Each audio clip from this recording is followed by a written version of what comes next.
Last time కూడా మీరు member of పార్లమెంట్గా BJP ticket మీద పోటీ చేశారు. ఒక పండితులకే కాదు పామరుని ఇంటికి కూడా భారతీయ జనతా పార్టీ చేరింది. రామ మందిరం తప్ప 5 ఏళ్ళలో చెప్పుకోవడానికి ఏం లేదు. కాంగ్రెస్ బీజేపీ జై శ్రీరామ్ అంటే కడుపు నిండుతుందా? అది అరిగిపోయిన రికార్డు తప్ప ఇంకొకటి కాదు. రఘునందన్ రావుని ఎందుకు ఫ్లోర్ లీడర్ చేయలేదు? మీరు అవునన్నా కాదన్నా Raghunandan Rao BJP MLA. Party leaders తో మీ డిఫరెన్సెస్ అన్ని పోయాయా? బండి సంజయ్ తో ఎవరితో లేదు, డిఫరెన్స్ ఎప్పుడూ లేదు.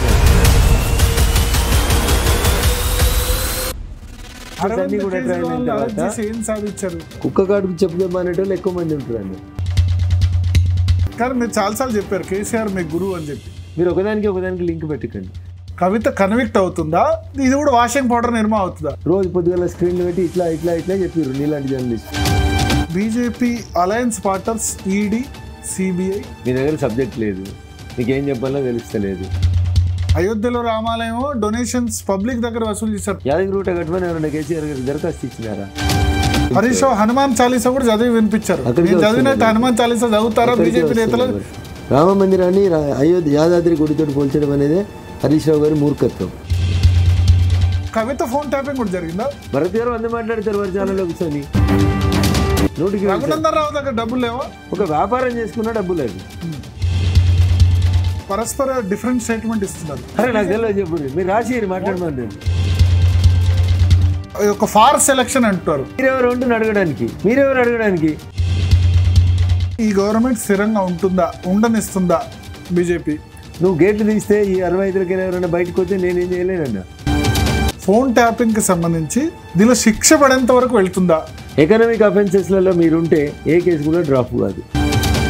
బీజేపీలో జాయిన్ అవుతే వాషింగ్ పౌడర్ నిర్మా. సో ఎఫ్ఐఆర్ పెట్టి పిలిచినంత మాత్రాన ఉరి తీయాల్సింది ఏముండదు భరత్ గారు. జైల్లో చెప్పకూడదు తినిపిస్తామని అంటారు. నీవు నేర్పిన విద్య నీరజాక్ష అని వాళ్ళు చేసిందే ఆయన చేస్తున్నాడు ఇప్పుడు.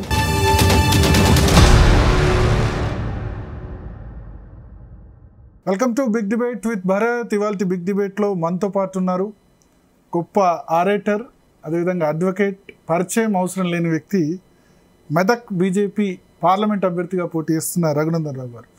రఘునందన్ రావు గారు, జీ తెలుగు న్యూస్ కోసం సమయం కేటాయించిన ధన్యవాదాలు. Good evening. లాస్ట్ టైం కూడా మీరు మెంబర్ ఆఫ్ పార్లమెంట్గా బీజేపీ టికెట్ మీద పోటీ చేశారు. అప్పటికి ఇప్పటికి ఏం తేడా కనిపిస్తుంది? భారతీయ జనతా పార్టీ నరేంద్రుడి నాయకత్వం లోపల అప్పటికి ఇప్పటికీ ఊహించిన దానికంటే చాలా రెట్ల వేగంగా ప్రజలలోకి పర్కులేట్ అయింది. అప్పుడు కేవలం ఎడ్యుకేటెడ్ సెక్షన్ అని, అర్బన్ ఏరియాస్ అని, విద్యావంతులని, లేకపోతే బ్రాహ్మణులని, వైశ్యులని, ఇట్లా కొన్ని సెక్షన్స్కి పరిమితమైందని చెప్పుకున్నటువంటి భారతీయ జనతా పార్టీ ఈరోజు నరేంద్ర మోడీ గారి నాయకత్వంలో కాశ్మీర్ నుంచి కన్యాకుమారి వరకు ఒక పండితులకే కాదు పామరుని ఇంటికి కూడా భారతీయ జనతా పార్టీ చేరింది, పువ్వు గుర్తు చేరింది. This is the basic difference between 2019 elections and 2024 elections. Okay, అప్పుడు 4 పార్లమెంట్ సీట్లు వచ్చాయి. సో అప్పటికంటే ఇప్పుడు తగ్గే అవకాశం ఉందా, పెరిగే అవకాశం ఉందా? 17 సీట్లు వస్తాయి ఇప్పుడు. అవుట్ ఆఫ్ 17 గెలుస్తాం మేము. ఎట్లా, ఏ కాన్ఫిడెన్స్ చెప్తున్నారు? ప్రజలలో జనవరి 22 తర్వాత 500 సంవత్సరాల హిందువుల ఆకాంక్ష, ప్రపంచవ్యాప్తంగా ఉన్నటువంటి ప్రజలందరూ కోరుకున్నటువంటి రాముడికి ఒక గుడి కట్టాలనేటువంటి అంశంలో ప్రపంచం అంతా ఎంతో సంఘర్షణకు గురై ఎదురు చూస్తున్నటువంటి తరుణంలో చాలామంది ప్రతిపక్షాల నాయకులు మా మీద క్రిటిసిజం ఉంటుండే. బీజేపీ ఎలక్షన్లు రాగానే రాముని గుడి కడతా అని చెప్తుంది, ఇది ఎప్పుడు కూడా కట్టరు, వీళ్ళతోటి కాదు అని చెప్పేటువంటి వాళ్ళందరికీ సమాధానం జనవరి 22, 20, 24 నాడు మొత్తం ప్రపంచం చూస్తుండగా రామ్లల్లా విగ్రహానికి ప్రాణప్రతిష్ఠ కార్యక్రమాన్ని నిర్వహించారు గౌరవనీయులు నరేంద్ర మోడీ గారు. ఆ రోజు ఒక అయోధ్యలోనే గుడి కార్యక్రమం జరగలేదు భరత్ గారు. తెలంగాణ పల్లెటూర్లలో, ప్రతి పల్లెటూరులో కూడా ఇర్రెస్పెక్టివ్ ఆఫ్ పార్టీస్, సర్పంచ్ గారు ఏ పార్టీ అయినా, ఎంపీటీసీ గారు ఏ పార్టీ అయినా, ఊర్లో ఉన్నటువంటి ప్రజలందరూ గుడి దగ్గరకు వచ్చిండ్రు, గుడి శుద్ధి చేసిర్రు, పండుగ వాతావరణం నెలకొన్నది.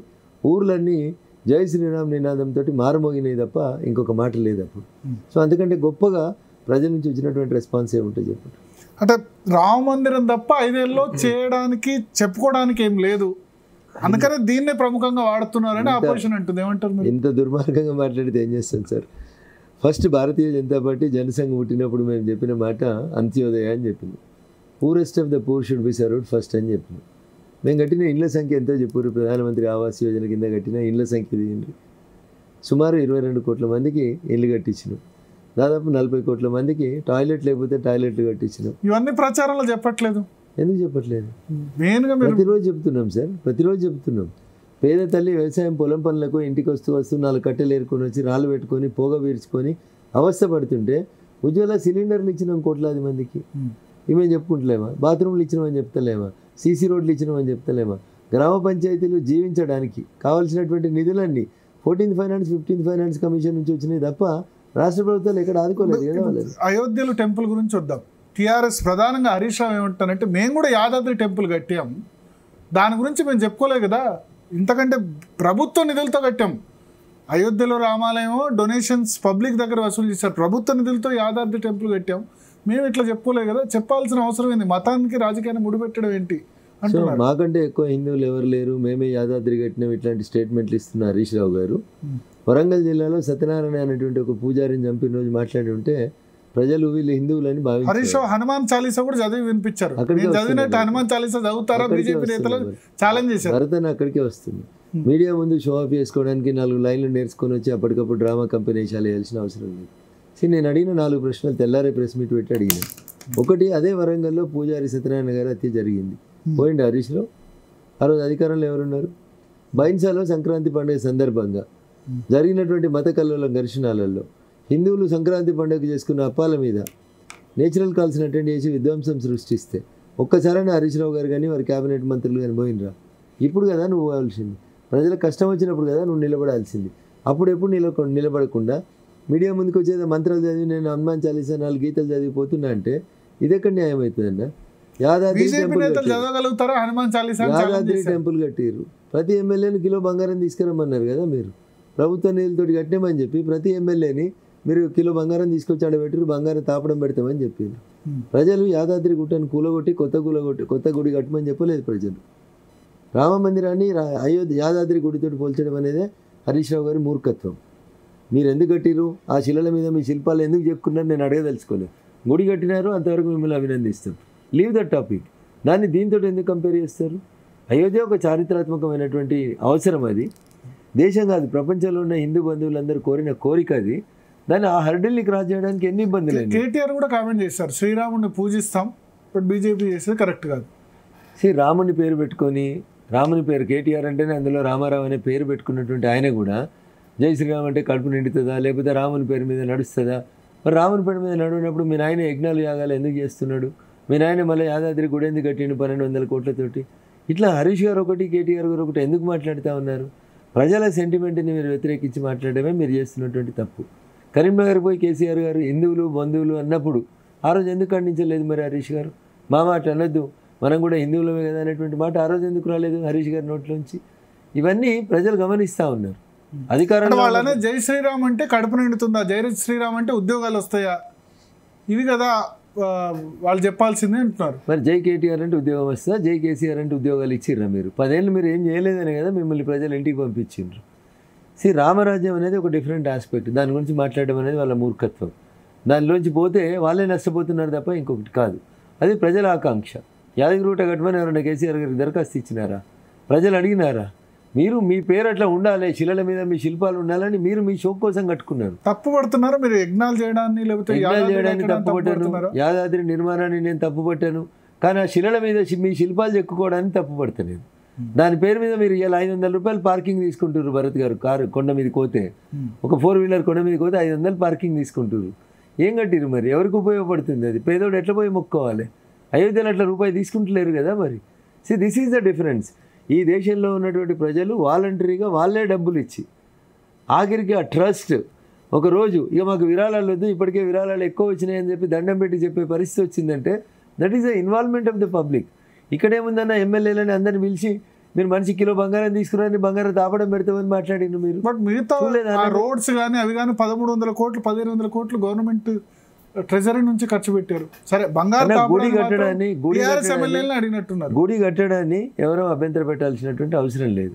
కానీ comparison of Yadadri temple with Rama మందిరం అనేదాన్ని నేను తప్పు పట్టదలుచుకున్నాను.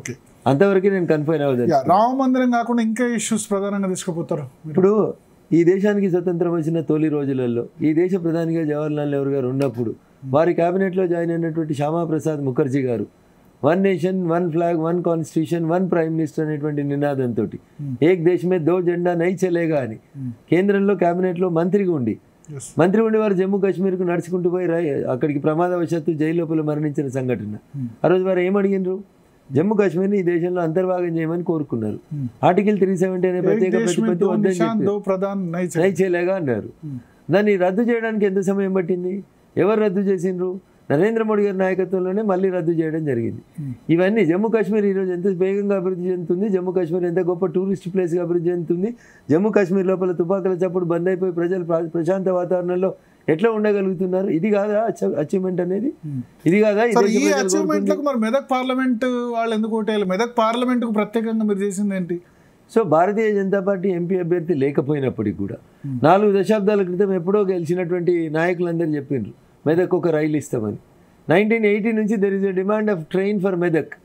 2022లో నరేంద్ర మోడీ గారు ప్రధానమంత్రి అయినాక 17 కిలోమీటర్ల రైల్వే లైన్ అక్కన్నపేట నుంచి మెదక్ దాకా వేసేందుకు 40 ఏళ్ళు పట్టింది భరతన్న. నరేంద్ర మోడీ గారు ప్రధానమంత్రి అయిన తర్వాత రైల్వే లైన్ స్టేషన్ కంప్లీట్ చేసి మెదక్లో ఒక రైల్వే స్టేషన్ కట్టించి కిషన్ రెడ్డి గారు వచ్చి ఆ రైల్వే లైన్ ఓపెన్ చేసిండ్రు. 2005లో కేంద్ర కేబినెట్ మంత్రిగా ఉండి కేసీఆర్ గారు అప్పటి యూనియన్ మినిస్టర్ లాలూ ప్రసాద్ యాదవ్తో చెప్పించినారు. ఏమని? తూప్రాన్ దగ్గర ఉన్న మనోహరాబాద్ దగ్గరికి వెళ్ళి గజ్వేల్, సిద్దిపేట, సిరిసిల్ల మీదకి వెళ్ళి పెద్దపల్లి వరకు railway line Manoharabad Kothapalli railway లైన్కు 330 కోట్లు లాలూ ప్రసాద్ యాదవ్ గారు 2005 రైల్వే బడ్జెట్ ఉంటుండే అప్పుడు ప్రత్యేకమైన రైల్వే బడ్జెట్లో అనౌన్స్ చేసిరు. కానీ మళ్ళీ నరేంద్ర మోడీ గారు 2016లో ప్రధానమంత్రిగా గజ్వేల్కి వచ్చి శిలాఫలకం వేసి మొదలు పెడితే పని 2023లో గజ్వేల్లో రైల్వే స్టేషన్ అయింది, సిద్దిపేటలో రైల్వే స్టేషన్ అయింది, బాలానగర్ చౌరస్తా నుంచి నర్సాపూర్ మీదుగా మనోహరాబాద్ కొత్తపల్లి ఇంకా కాలేదు అన్న. మనోహరాబాద్ నుంచి స్టార్ట్ అయ్యే గజ్వేల్ వచ్చింది, మనోహరాబాద్ నుంచి గజ్వేల్ నుంచి సిద్దిపేట వచ్చింది. ఇప్పుడు సిద్దిపేట దాటి ముందుకు పోతుందన్న. అంతా 4-5 ఇయర్స్లోనే చేసుకుంటూ పోతున్నాం కదా. 2 పెద్ద నేషనల్ హైవేస్ వచ్చినాయి మాకు.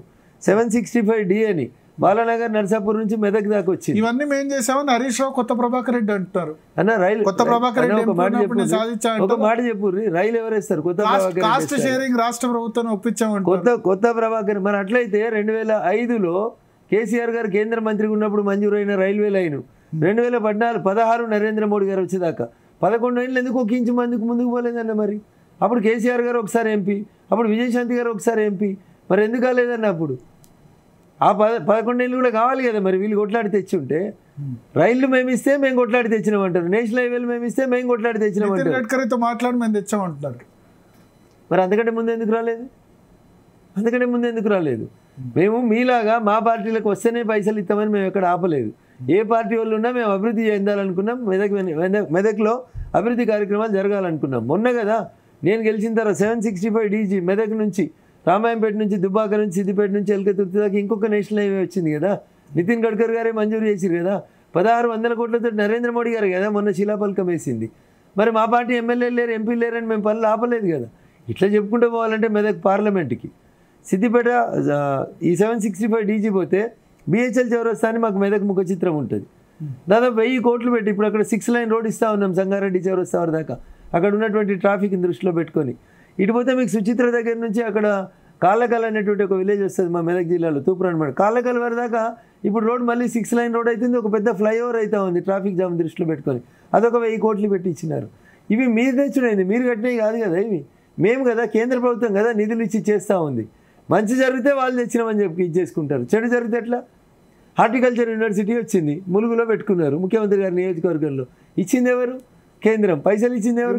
చట్టంలో ఉంది కదా, కాంగ్రెస్ విభజన చట్టంలో పెడితే ఇంప్లిమెంట్ చేశారు అన్న. చట్టంలో వచ్చినటువంటి హామీల గురించి మాట్లాడుకోవడం వేస్ట్ అన్నది. అది అరిగిపోయిన రికార్డు తప్ప ఇంకొకటి కాదు. కొత్తగా కాంగ్రెస్ మళ్ళీ ఏదో విభజన చట్టంలో ఉన్న హామీలను అమలు చేస్తాం, దాన్ని హామీ కింద ఎందుకు పెట్టినావు? చట్టం రాసింది నువ్వే కదా, దాన్నే చట్టం రూపంలో పెట్టాల్సింది. పోలవరంకి జాతీయ హోదా ఇస్తా అని రాసిన నువ్వు అదే రోజు డాక్టర్ బిఆర్ అంబేద్కర్ ప్రాణహిత చేవెళ్ల ప్రాజెక్టుకి ఇస్తా అని రాయాల్సింది, లేకపోతే పాలమూరు ఎత్తిపోతల పథకానికి ఇస్తా అని రాయాల్సింది.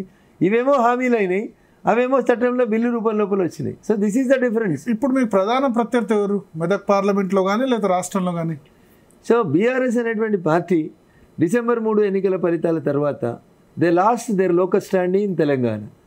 ఎందుకు బీఆర్ఎస్ కోటేయాలనేటువంటి ప్రశ్న తెలంగాణ సమాజం నుంచి వస్తుంది.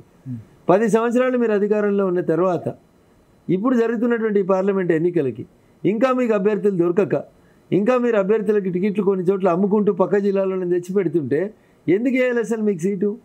బీఆర్ఎస్కి ఎందుకు ఓటేయాలి? ఫర్ ఎగ్జాంపుల్ 17 గెలిచిర్రు. What is that they are going to get? ఏమొస్తుంది వాళ్ళతోటి? ఎట్లాగూ కేంద్రంలో నరేంద్ర మోడీ గారు 3వ సారి ప్రధానమంత్రి అవుతుండ్రు. రాష్ట్రంలో వాళ్ళు కొత్త ఏం వినిపించారు? పోయిన 10 ఏళ్లలో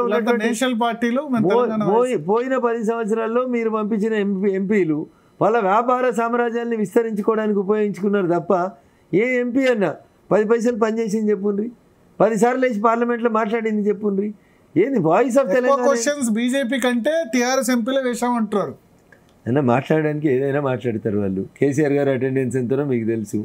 అప్పుడు ఉన్నప్పుడు తెలంగాణ ఉద్యమం అప్పుడే అటెండెన్స్ లేని వాళ్ళు ఏం సాధించారు అంటున్నాను నేను. రామగుండం ఎరువుల ఫ్యాక్టరీ ఎవరు ఓపెన్ చేసిర్రు? నరేంద్ర మోడీ గారు స్వయంగా ఇది కావాలి ఈ దేశానికి అని చెప్పి వారు ఉత్పత్తి చేసేందుకని చెప్పి డబ్బులు ఇచ్చి చేయించినారు. ప్రతి పని వెనకాల భారతీయ జనతా పార్టీ దూరదృష్టి ఉంది తప్ప మా పార్టీ ఎంపీ లేరు కాబట్టి మేము చేయలేదని ఎక్కడ చెప్పలేదు. మేము 100% నిజాయితీగా ప్రధాన పోటీ కాంగ్రెస్ పార్టీతోనేనా? నేను ఏమంటున్నా, బీఆర్ఎస్కి ఎందుకు ఓటేయాలి? గల్లీలో రేవంత్ రెడ్డి గారి ప్రభుత్వం ఉంది, ఢిల్లీలో అంతే కాన్ఫిడెంట్గా మోడీ గారి ప్రభుత్వం వస్తుందని చెప్తున్నారు. పొరపాటున ఒకరో ఇద్దరు బీఆర్ఎస్ ఎంపీలు గెలిచిరు అనుకోండి, తెల్లారేపోయాలు కాంగ్రెస్ కండువానో బీజేపీ కండువానో కప్పుకోవడం తప్ప వాళ్ళ ముందు ఉన్నటువంటి మార్గం ఏముంది? ఏం పని చేయాలి వాళ్ళు? ఎవరి దగ్గరికి పోయి పని చేయాలి? ఎవరి దగ్గరికి పోయి మాట్లాడాలి? 543 మంది ఎంపీలలో ఒకడో ఇద్దరు గెలిచిరు అనుకోరు, కనబడతారా వాళ్ళు అక్కడ? వాళ్ళు పోయి వాళ్ళ వ్యాపారం చేసుకుంటారు తప్ప వాళ్ళకి గడ్డతోటి సంబంధం ఏముంటుంది? ఏముండదు. అందుకని నేను తెలంగాణ సమాజానికి సవినయంగా అప్పీల్ చేస్తూ ఉన్నా. ఈ ఎన్నికలు దేశ భవిష్యత్తు నిర్ధారించేటువంటి ఎన్నికలు. అందుకని ఊరందరూ ఒక దిక్కు పోతా అంటే తెలంగాణ ఇంకొక దిక్కు పోవడం సమంజసంగా ఉండదు. అందుకని నరేంద్ర మోడీ గారి నాయకత్వాన్ని బలపరచండి, ఆశీర్వదించండి అనేది నేను తెలంగాణ సమాజానికి చేస్తున్న అప్పీల్. బీఆర్ఎస్ కోటేస్తే అది మూసీలో వేసినట్టు తప్ప ఇంకొకటి కాదు.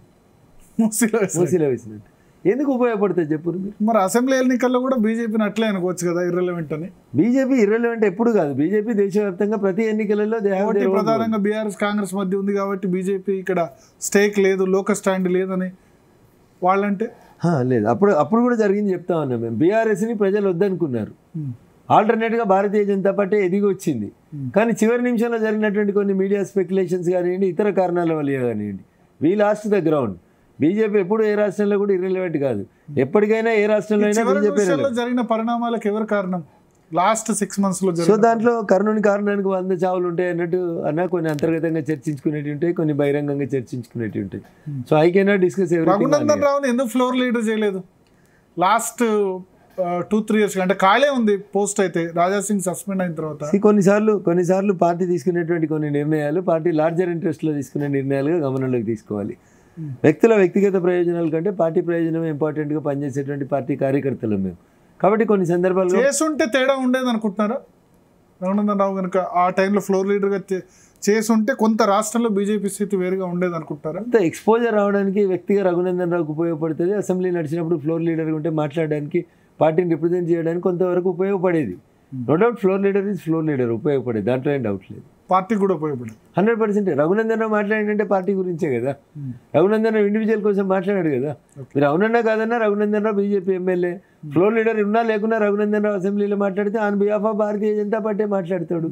రఘునందన్ రావు చర్చల్లో చాలా వినిపించారు, అసెంబ్లీలో పూర్తిగా ఇంకా వినిపించలేకపోయారని అట్లేమని అనిపించిందా? అంటే మా సంఖ్యాబలం కొంత తక్కువ ఉండడం వల్ల స్పీకర్ ప్రతిసారి మా గొంతు నొక్కేటువంటి ప్రయత్నం చేసినారు. దురదృష్టం అది. మీ పార్టీ వాళ్ళు కూడా గొంతు నొక్కే ప్రయత్నం చేశారా?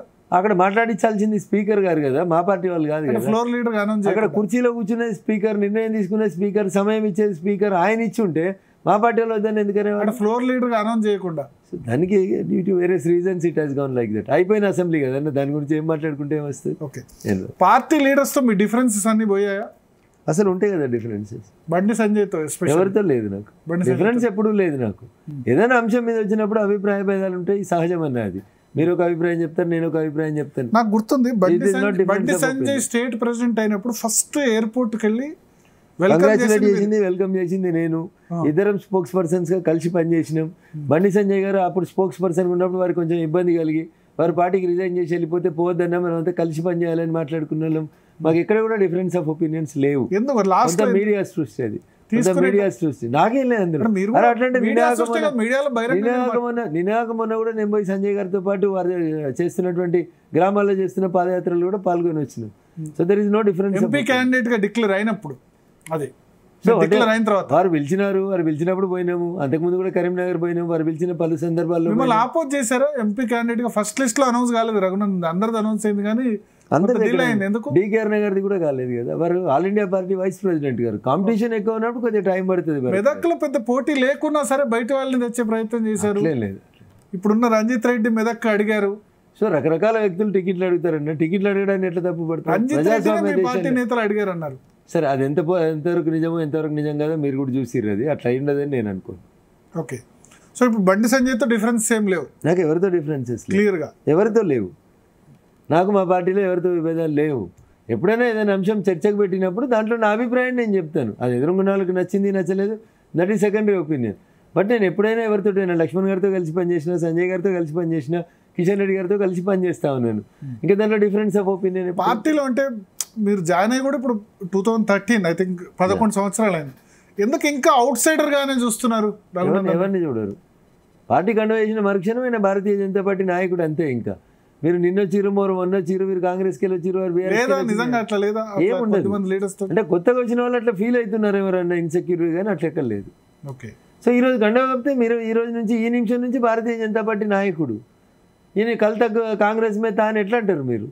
అయిపోయింది అది. ఆ వానప్రస్థాశ్రమం ముగిసిన తర్వాతనే కదా మీరు వచ్చి కండువా కప్పుకుంది. కండువా కప్పున్న మరుక్షణం నుంచి మా పార్టీ నాయకులే వాళ్ళంతా. దుబ్బాక బై ఎలక్షన్స్ గెలిచిన తర్వాత రఘునందన్ ఒక రాష్ట్రానికి ముఖ్య నేత అవుతారని అందరు అనుకున్నారు. కానీ మళ్ళీ దుబ్బాక అసెంబ్లీ ఎలక్షన్స్ వచ్చేసరికి చాలా ఎక్కువ, దాదాపు 50,000 పైగా ఓట్ల తేడాతో ఓడిపోయారు. ఎందుకు అటువంటి సిచ్యువేషన్ వచ్చింది? సో ఇక్కడ కూడా చాలా కారణాలు కనబడతాయి. ఒకటి సింపతి ఫ్యాక్టర్, వారి మీద జరిగిన కత్తిపోట్లు, నాకు సంబంధం లేకుండా దాంట్లో నేనే ముద్దాయినని ప్రచారం, చివరి 2 రోజులు పంపించినటువంటి డబ్బులు. రఘునందన్ ఊకిట్లే చెప్తాడు అనుకుంటారు. రఘునందన్ చెప్పిన మాటలనే రాధాకిషన్ రావు గారు అనేటువంటి డీసీపీ గారు ఎండార్సీ చేసినారు. మా ఫోన్లు విన్నారని, మా పైసలు పట్టుకునేందుకు ప్రయత్నం చేసిరని, మా బంధువుల్ని వేధించిండ్రని. ఆఖరికి ఇప్పుడు నా మీద పోటీ చేస్తున్నటువంటి మెదక్ ఎంపీ అభ్యర్థి రాజపుష్ప వెంకట్రామరెడ్డి గారి రాజపుష్ప కంపెనీ దగ్గర నుంచే మేము ప్రభుత్వ వాహనాలలో డబ్బులు తరలించినామని ఇంత ఓపెన్గా ఒప్పుకున్నారు కదా. ఒప్పుకోలేదా? రాజపుష్ప కంపెనీ నుంచి ఎవరికి? టీఆర్ఎస్ డబ్బులు, టీఆర్ఎస్ పార్టీకి సంబంధించిన ఎమ్మెల్యేలు ఎమ్మెల్సీలను గెలిపించడానికి డబ్బులు సప్లై చేసినామని చెప్పి, ప్రభుత్వ వాహనాలలో సప్లై చేసినామని చెప్పి రాధాకిషన్ రావు గారు చెప్పారు కదా. ఇట్ ఈస్ ఈజ్ కన్ఫెషన్, నా కన్ఫెషన్ కాదు. సో ఫోన్ ట్యాపింగ్ వల్ల మీకు నష్టం జరిగింది. అప్పుడు ఫోన్ ట్యాపింగ్ అనే కాదు, వాళ్ళు రకరకాలుగా నష్టం చేసిరు. అధికార యంత్రాంగాన్ని, వ్యవస్థలన్నింటినీ దుర్వినియోగం చేసిరు. పోలీసులు నన్ను కట్టడి చేసి ఫోన్ ట్యాపింగ్ చేసింది దుబ్బాకలో ఆ ఉప ఎన్నిక సమయంలో. సార్ అయినా మీరు గెలిచారు కదా. మొన్న కూడా చేసిరు. సరే, రాష్ట్ర వ్యాప్తంగా జరిగింది కదా. అదే రాష్ట్ర వ్యాప్తంగా అప్పటి నుంచే వింటున్నారని చెప్తాను అన్న. నేను దుబ్బాక బై ఎలక్షన్లో ట్యాపింగ్ చేసిండ్రా, మునుగోడులో చేసిండ్రా కాదు ఇష్యూ. మీరు నేరంగా ఎందుకు చూపెట్టలేకపోతున్నారు? దాన్ని రాజకీయంలోకి ఎందుకు లాగుతున్నారు? ఫోన్ ట్యాపింగ్ వ్యక్తుల వ్యక్తిగత జీవితాల్లోకి చొరపడడం తప్పు. రఘునందన్ రావు 2020లో జరిగిన కొన్ని సంఘటనలు తీసుకొని పోయి డీజీపీ గారికి చెప్పిండ్రు. ఎఫ్ఐఆర్ చేయలేదు. ఆ డీజీపీ మీద యాక్షన్ లేదు ఇప్పటిదాకా.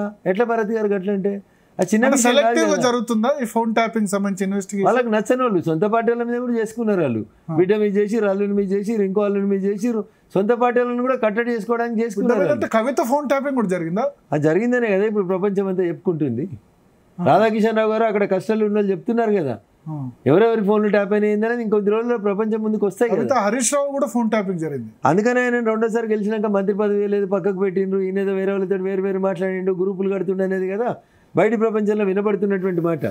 నేను ట్యాప్ చేయలేదు సార్, నాకు తెలియదు కూడా. బట్ రోజు పేపర్లలో టీవీలలో వస్తున్న వార్తలు ఇన్ఫర్మేషన్ లేకుండా మాట్లాడరు మీరు అడ్వకేట్. నేను అప్పుడే కవిత ఫోన్, సరే హరీష్ రావు అంటే ఓకే, కవిత ఫోన్ ట్యాప్ చేయాల్సిన అవసరం ఏంది?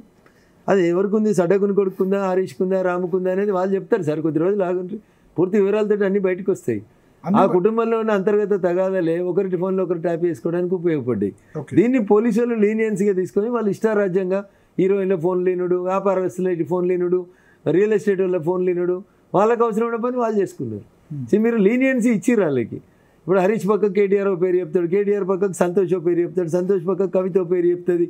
ఇట్లయితే ఎవరి మాట ఎవరు వింటారు? ఓహో వీళ్ళ మధ్యలో పడతలేమని వాళ్ళ పని వాళ్ళు చేసుకుంటూ పోయినారు. సింపతితో పాటు డబ్బులు ఎక్కువ ఖర్చు పెట్టడం వల్ల మీరు ఓడిపోయారు అన్నారు. రఘునందన్ రావు దగ్గర డబ్బులు లేవా? సార్ రఘునందన్ రావు ఇప్పటికీ మీరు అర్థం చేసుకోవాల్సింది 2018లో పోటీ చేసిండు, 19లో పోటీ చేసిండు, 2020లో బై ఎలక్షన్ కొట్లాడిండు, 23లో అసెంబ్లీ ఎలక్షన్ కొట్లాడిండు, 24లో మళ్ళీ పార్లమెంట్ ఎలక్షన్ కొట్లాడుతుండు. ఒక చిన్న 500 రూపాయల నుంచి కెరియర్ స్టార్ట్ చేసుకొని చిన్నగా ప్రాక్టీస్ చేసుకొని ఎదిగిన నేను ఇవాళ ఇన్ని వందల ఇన్నిసార్లు 5 సార్లు ఎలక్షన్స్ 5 ఏళ్ళలో కొట్లాడడం అనేది నాకేం రియల్ ఎస్టేట్ లేదు, వ్యాపారం లేదు, ఇతరత్ర ఏం లేవు కదన్నా. చాలా కష్టమైన పని. ఫండింగ్ ఇచ్చే వాళ్ళు ఉన్నారు చాలా మంది అంటారు. ఎవరు ఇచ్చారు? ఒక 2 పేర్లు. దుబ్బాక ఉప ఎన్నికల్లో కూడా మీకు సంబంధించిన డబ్బులే పట్టుబడ్డాయి కదా. అది నా డబ్బులు కాదు, మా బ్రదర్ ఇన్ లాకి సంబంధించి వాళ్ళకి ఒక బిజినెస్ ఉంటుంది. వాళ్ళు హైదరాబాద్లో ఒక కంపెనీ ఇంకో కంపెనీ కలిసి ఒక వ్యాపారం చేసుకున్న డబ్బులు అవి. దాన్ని తీసుకొచ్చి దుబ్బాక ఎట్లా అటాచ్ చేస్తారు? హైదరాబాద్లో ఎలక్షన్ కోడ్ లేదు కదా. హైదరాబాద్లో పట్టుబడిన పైసలకి ఎలక్షన్ కోడ్కి ఏం సంబంధం ఉంటుంది? వివేక్ గారి నుంచి వచ్చిన డబ్బులు కూడా పట్టుకున్నారు అప్పుడు. అందుకని వివేక్ గారిని కూడా ముద్దాయి చేసిరు కాబట్టి నేను మొన్న మీడియా ద్వారా వివేక్ గారికి కూడా అప్పీల్ చేసిన. సార్ మిమ్మల్ని నన్ను అందరినీ సంబంధం లేని కేసులలో ముద్దాయిలు చేసిరు, టెలిఫోన్ ట్యాపింగ్ చేసినారు. సో ఎవిడెన్సెస్ దొరికినాయి. రాధాకిషన్ రావు గారు ఈ హిమ్సెల్ఫ్ అడ్మిటెడ్. దుబ్బాక బై ఎలక్షన్లో, మునుగోడు బై ఎలక్షన్లో మేము టెలిఫోన్ ట్యాప్ చేసి ఆ ప్రణీత్ కుమార్ అంటే ఆయన ఇచ్చిన ఇన్ఫర్మేషన్ మేరకు మేము రఘునందన్ రావు బంధువుల దగ్గర, కోమటిరెడ్డి రాజగోపాల్ రెడ్డి గారి బంధువుల దగ్గర డబ్బులు సీజ్ చేసినామని చెప్పారు. Sir it is N offence, ముందు ఎఫ్ఐఆర్ రిజిస్టర్ చేయండి, దానికి బాధ్యుడైన ముఖ్యమంత్రిని అరెస్ట్ చేయండి, దానికి బాధ్యుడైన మా జిల్లా మంత్రిని అరెస్ట్ చేయండి. ఇది కదా జరగాల్సింది. దాన్ని 4 రోజులు టీవీలలో పేపర్లలో పరస్పర డిఫరెంట్ స్టేట్మెంట్ ఇస్తున్నారు. హరీష్ రావు ఫోన్ ట్యాపింగ్ చేయమంటారు, మళ్ళీ హరీష్ రావు కూడా ఫోన్ ట్యాపింగ్ చేయించారు అంటారు. దుబ్బాక బై ఎలక్షన్స్ అప్పుడు దుబ్బాక ఎన్నికలకు ఇన్ఛార్జ్ ఎవరు పనిచేసిర్రు? హరీష్ రావు. ఆ జిల్లా మంత్రి ఎవరు? హరీష్ రావు. ఆ ఎలక్షన్లని ఒంటి చేతితో నడిపించింది ఎవరు? సో ఆ టైంలో ఆయన చేయకపోతే ఎవరు చేస్తారు? విక్టిమే అంటున్నారు కదా. ఆయన విక్టిమ్ ఎప్పుడు? వాళ్ళ మామ కోపం వచ్చినప్పుడు ఆయన విక్టిమ్.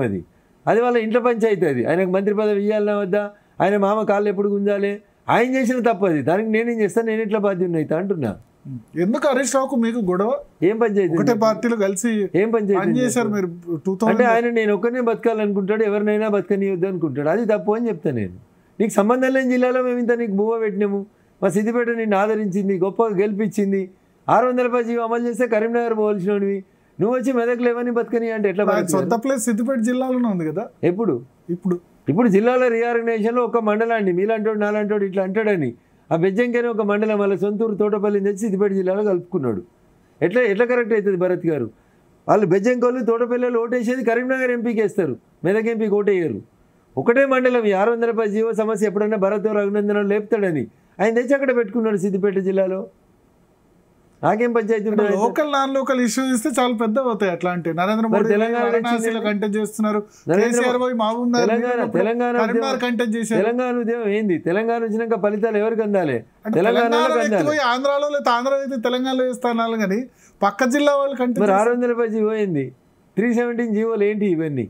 మీరు ప్రభుత్వ ఉద్యోగాలకు అప్లికబుల్ చేసే పక్క జిల్లాలకు ట్రాన్స్ఫర్ చేసినప్పుడేమో 600 రూపాయల జీవోలు అప్లికబుల్ అవుతాయి. 600 రూపాయల జీవోలు ప్రధాన అబ్జెక్షన్ ఆంధ్ర నుంచి వచ్చి తెలంగాణ చేస్తున్నారు. అట్లా ఎందుకంటారు? ఆదిలాబాద్ వచ్చి మెదక్లో జాబులు చేస్తుంటే ఇబ్బంది రాదా? మెదక్ వాళ్ళు ఆదిలాబాద్ చేస్తే రాదా? ఆదిలాబాద్ మెదక్ ఒకటే జోన్, 5th జోన్ అంటే ఒకవేళ జోన్. నేను ఏమంటున్నా, ఒక జిల్లాకి ఇంకొక జిల్లాకి ఇబ్బంది అవుతుంది కదా. మీరు 317 తీసుకొచ్చి ఇష్టం ఉన్నట్టు పడేసిరు కాదా?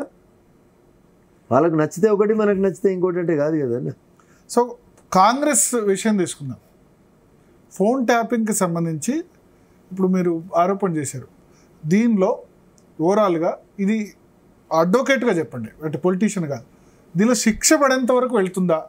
మ్యాక్సిమం కొద్దిమంది ఏమంటారంటే ఫోన్ ట్యాపింగ్ ఉన్న చట్టాల ప్రకారం 3 సంవత్సరాలు జైలు శిక్ష అన్న. ఇది ఒక దుర్మార్గం, పెద్ద కేసేం కాదు అంటారు. ఇది దుర్మార్గం. మన దేశంలో 3 సంవత్సరాలు చిన్న శిక్ష, 3 సంవత్సరాలు పెద్ద శిక్ష, ఇది కాదు మన చర్చ. నేరం జరిగిందా? ఈజీగా దొరుకుతుందని. జరిగిందా జరగలేదా? 7 years లోపు నేరం జరిగిందా జరగలేదా? రేపు ఇండియన్ టెలిగ్రాఫ్ యాక్ట్ పెడితే ఏం జరుగుతుంది? వీటి మీద ఇంకా చాలా డిబేట్ జరుగుతుంది అన్న. చూస్తాం కదా మనం అంతా. వ్యక్తుల వ్యక్తిగత జీవితాల్లోకి ఇన్వాల్వ్ అయ్యి మీరు ఫోన్లు వినడం అనేది నేరం, ముందు దాన్ని అడ్మిట్ చేయాలి. ప్రభుత్వం ఆ ఫోన్లు విన్నది.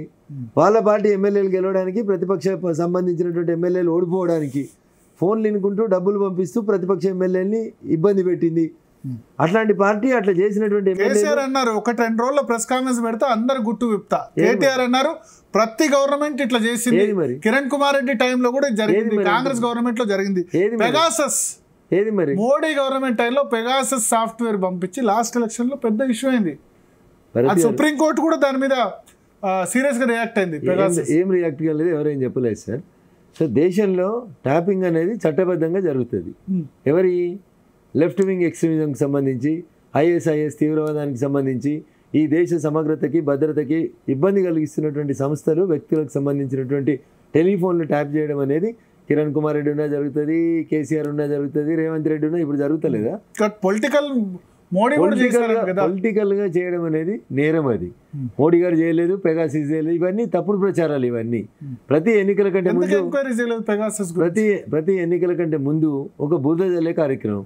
ఒకసారి రఫేల్ అంటారు, ఒకసారి పెగాసిస్ అంటారు, ఇంకోసారి ఎలక్టోరల్ బాండ్స్ అంటారు. ఇంతకు మించి ఏముంటుంది? బట్టగలిసి మీద వారేసి దులుపుకోమని చెప్పడం తప్ప వాస్తవంగా జెన్యున్గా అక్కడ జరుగుతుంది అది కాదు. అక్కడ అట్లాంటివి ఏం జరుగుతలేవు కూడా. బేసికల్గా జరిగితే మరి సుప్రీంకోర్టు ఎందుకు ఊరుకుంటుంది? ఊకోదు కదా. సో ఇవన్నీ కూడా సుప్రీంకోర్టులోకి పోయిన కేసులే. రఫేల్ పోయిందే, పెగాసిస్ పోయిందే, అన్నీ పోతూనే ఉన్నాయి, అందరం చూస్తూనే ఉన్నాం. ఏమి లేని చోట ఏదో ఉందనేటువంటి ఒక ప్రచారం చేయడమే కాంగ్రెస్ పార్టీ పెద్దలకు సంబంధించినటువంటి అంశం. కాంగ్రెస్ సంబంధించి 4 నెలలు అయింది దాదాపు రేవంత్ రెడ్డి అధికారంలోకి వచ్చి. ఎట్లా ఉంది మీ అబ్జర్వేషన్ ఏంటి? వాళ్ళ అడుగులు తడబడతా ఉన్నాయి. ఏం చేయాలో వాళ్ళకి అర్థమైతలేదు, ఎట్లా ముందుకు పోవాలో అర్థమైతలేదు. అందుకనే రోజుకో రకమైనటువంటి లీకులు ఇచ్చి ప్రభుత్వాన్ని నడిపించేటువంటి ప్రయత్నం చేస్తూ ఉన్నారు. కానీ ప్రజలు కోరుకున్నటువంటి ప్రభుత్వం ఇది కాదు. ఏం చేయాలంటే ప్రభుత్వం నుంచి ఎక్స్పెక్టేషన్? ఇప్పుడు ఒకటే మాట సార్, చాలా గొప్పలు మాట్లాడినాం, చాలా ముచ్చట్లు చెప్పినాం మనం. నవంబర్లో మీరు ఎవరు కూడా, వ్యవసాయదారులు ఎవరు కూడా, రైతులు ఎవరు కూడా మీరు తీసుకున్న ₹1,00,000 లోపు రుణాన్ని కట్టకండి. దయచేసి నా మాట వినండి. డిసెంబర్ 9 నాడు నేను ముఖ్యమంత్రిగా ప్రమాణ స్వీకారం చేస్తాను. మొట్టమొదటి నేను రైతుల రుణమాఫీ 2 లక్షలకు చేస్తా అన్నారు. So what is your hurdle sir? Bank వాళ్ళు అయితే లిస్ట్ ఇస్తారు కదా సార్. కేసీఆర్ 5 ఏళ్ళు పట్టింది, 10 ఏళ్ళు పట్టింది, 10 ఏళ్ళు పట్టింది, 10 ఏళ్ళు పట్టింది. అంటే ఈయన కూడా 10 ఏళ్ళకి చేస్తాడా? ఈయననే చెప్పిండు కదా, రేవంత్ రెడ్డి గారే చెప్పిండు కదా. మీరు చెప్పని మాట చేయమని నేను అడుగుతలేను. రేవంత్ రెడ్డి గారు ఏమన్నారు? మీరు నవంబర్లో లోన్లు రీపేమెంట్ చేయకండి, డిసెంబర్లో నేను వచ్చి మీ లోన్లు కడతా అన్నారు. మరి అనలేదని చెప్పండి, నేను ఊరుకుంటాను. డిసెంబర్ 23లో కడతా అన్నా కదా, ఎలక్షన్ కొడతాను. డిసెంబర్ 23లో కడతా అనలేదు కదా, నేను డిసెంబర్లో కడతా అన్నా కదా. నేను ఏ డిసెంబర్లోనే కడతాను ఆయన వాదిస్తే నేను చేయగలిగింది ఏం లేదు. కాంగ్రెస్ 6 గ్యారంటీల్లో రుణమాఫీ అనేది లేదు, వాళ్ళు అది చెప్తున్నారు. ప్రజలు రుణమాఫీ చేస్తామని చెప్తే మిమ్మల్ని నమ్మిరు తప్ప 6 గ్యారంటీలా, 5 గ్యారంటీలా, 420 గ్యారంటీలా నేను చర్చించదలుచుకోలేదు. ప్రజల నుంచి వస్తున్న ప్రశ్న, డిసెంబర్లో కడతా అన్నారు, డిసెంబర్ పోయింది, జనవరి పోయింది, ఫిబ్రవరి పోయింది, ఎలక్షన్ కూడా వచ్చే మార్చి కూడా పోయింది. మీరు మళ్ళీ రేపు ఎన్నికలు అయిపోయినాక మళ్ళీ డిసెంబర్లో కూడా కట్టరు వాళ్ళు. అప్పుడు అడగడానికి ఆస్కారం ఎక్కడ ఉంటుంది? ఇంకొక మాట, 2000 ఎందుకు పెన్షన్ తీసుకుంటారు మీరు బాధపడకుండ్రి, డిసెంబర్ నుంచి మీ పెన్షన్లన్నీ 4000కు పెంచుతా అన్నారు. వచ్చినాయా భరత్ గారు? అన్నం ఉడికిందా లేదా చూస్తే 2 మెతుకులు చాలు కదా భరత్ గారు.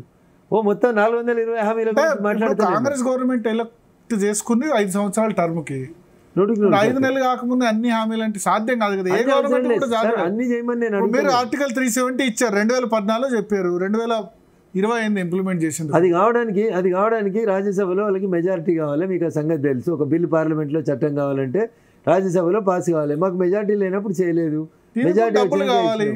డబ్బులు లేకుండా ఎట్లా చెప్పారు సార్? డబ్బులు లేకుండా ఎట్లా హామీ ఇచ్చినారు? మీరు నవంబర్లో మీరు కట్టకండి అని చెప్పినారు. ప్లే చేసి చూడండి బయట. డిసెంబర్లో నేను వచ్చి 2 లక్షలు కడతా అని చెప్పారు. ఇప్పటికే అంటారు రుణమాఫీ సంబంధించి రైతు మీద రూపాయి భారం కూడా పడిందేమో, రుణాలు కూడా ఆ ఇంట్రెస్ట్ కూడా మేమే భరిస్తాం అంటారు. సో ఇది నన్నడిగే బదులు మీరు జనాన్ని అడిగితే జనం రెస్పాన్స్ చెప్తారు సార్. 5 నెలల్లో కాంగ్రెస్ ఆశించిన రీతిలో పనిచేస్తుంది. కాంగ్రెస్ గ్రాఫ్ పెరగలేదా 5 నెలల్లో? 39% ఉన్న ఓటు బ్యాంక్ కాంగ్రెస్ది ఇవాళ 40-45 దాటలేదా? No, I don't think so sir. TRS weak అయిందంటారు. సో ఆటోమేటికల్లీ అది పెరిగేది కాంగ్రెస్కే కదా. సో ఈ ఎన్నిక ఈ దేశ సమగ్రతకి, ఈ దేశ సార్వభౌమాధికారానికి సంబంధించినటువంటి ఎన్నిక. ఈ దేశం ఎట్లుండాలి, ఈ దేశ ప్రజలు సురక్షితంగా ఉండాలంటే ఏం చేయాలని కోసం దానికి జరుగుతున్న ఎన్నిక. మీరు నమ్ముతున్నారా కాంగ్రెస్ ఈ దేశంలో అధికారంలోకి వస్తుందని? రాహుల్ గాంధీ గారు ప్రధానమంత్రి అవుతారని ఎవరైనా కలగంటున్నారా? ఏ సర్వే సంస్థనన్నా దాన్ని ఆ విషయాన్ని చెప్తుందా? ఎవరు చెప్పనప్పుడు 2004లో ఇట్లా అన్నారు, ఇండియా షైనింగ్ ఖచ్చితంగా గెలుస్తామని చెప్పి చూస్తే 137 సీట్లు బీజేపీకి వచ్చి కాంగ్రెస్ 145 అయింది. సో ఇప్పుడు గవర్నమెంట్ ఫామ్ అయింది. అప్పుడు 2004లో కూడా కాంగ్రెస్ వస్తుందని ఎవరు అనుకున్నారా? అనుకోలేదు. 2004లో యూపీఏ ప్రభుత్వానికి ఎడ్జ్ ఉంటుందని అనుకున్న మాట వాస్తవం. ముందస్తు ఎన్నికల సందర్భంగా కొంత బూమరాంగ్ అయింది అనేటువంటి మాట వాస్తవం. కానీ ఈ రోజు ఏముంది? ఈ రోజు భారతదేశంలో ఉన్న ఏ సర్వే సంస్థ కాదు, ప్రపంచంలో ఉన్న ప్రతి ఒక్కరు చెప్తున్నారు 3వసారి మోడీ గారు ప్రధానమంత్రి అవడం అనేది అయిపోయింది. అది just waiting for the election result and time and date కోసం తప్ప ఇంకెక్కడ ఏం లేదు. ఇక్కడ ఎవరు కలగంటలేరు. Rahul Gandhi prime minister last టైమే మీరు కలగంటే మేమేం చేయలేదు. మీరు ఉన్న దానిలో లాస్ట్ టైం అన్నింటిలో పీక్ వచ్చాయి. ఉత్తరప్రదేశ్లో పీక్, బీహార్లో 40కి 40, రాజస్థాన్ 25కి 25, గుజరాత్ 26కి 26, మధ్యప్రదేశ్ 29కి 28, ఛత్తీస్గఢ్ మీకు మిగిలి ఉందంటే సౌత్, వాటిని నిలబెట్టుకుంటాం, సౌత్ లో ఉన్న వాటిని నిలబెట్టుకుంటాం, ఉత్తరాదిలో వచ్చిన వాటిని నిలబెట్టుకుంటాం, దక్షిణాదికి విస్తరిస్తాం. దాంట్లో కర్ణాటక గురించి మాట్లాడతలేరు మీరు. కర్ణాటకలో మన కర్ణాటకలో 26 వచ్చాయి లాస్ట్ టైం. ఇప్పుడు కూడా అంతే వస్తాయి. 28-26 కూడా వస్తున్నాయి. ఇప్పుడు కూడా అంతే వస్తున్నాయి. తెలంగాణలో 4 ఉన్నాయి. నేను చెప్పిన 17 వస్తాయని. ఆంధ్రప్రదేశ్లో 5-6 వస్తాయి. తమిళనాడులో వస్తున్నాయి, కేరళలో వస్తున్నాయి. ఆంధ్రప్రదేశ్లో మీరు పోటీ చేసేది 6 వస్తాయి. ఏముంది మీకు ఎందుకు ఇబ్బంది? మాకు విశ్వాసం ఉంది 6 కారు. జగన్ ఓడించగలరా అక్కడ? సో ఇష్యూ అది స్టేట్కి సంబంధించిన ఇష్యూ నేను మాట్లాడుతున్నాను. పార్లమెంట్కి సంబంధించిన ఇష్యూకి నేను మాట్లాడుతున్నాను. భారతీయ జనతా పార్టీ ఎందుకు గెలవాలి, నరేంద్ర మోడీ గారు 3వసారి ఎందుకు ప్రధానమంత్రి కావాలనే విషయంలో ప్రజలు చాలా స్పష్టంగా ఉన్నారు. ఆంధ్రప్రదేశ్ లో క్లియర్ స్టాండ్. అది ఏ ప్రదేశ్ అయినా, బీజేపీ క్లియర్ స్టాండ్ ఉంది. అది ఏ నరేంద్ర మోడీ బహిరంగ సభలో చంద్రబాబు నాయుడు ముఖ్యమంత్రి కావాలని చెప్పలేదు సార్. నేను ఏమంటున్నాను, నేను రాష్ట్రానికి సంబంధించి 2 పార్టీలు కూడా మీతోనే ఉన్నాయి సార్. రాష్ట్రానికి సంబంధించినటువంటి అంశాల్లో now I don't want to debate anything. నేను చెప్తుంది కేంద్రానికి సంబంధించి, నరేంద్రుడి నాయకత్వానికి సంబంధించి, 3వసారి ప్రధానమంత్రికి సంబంధించి.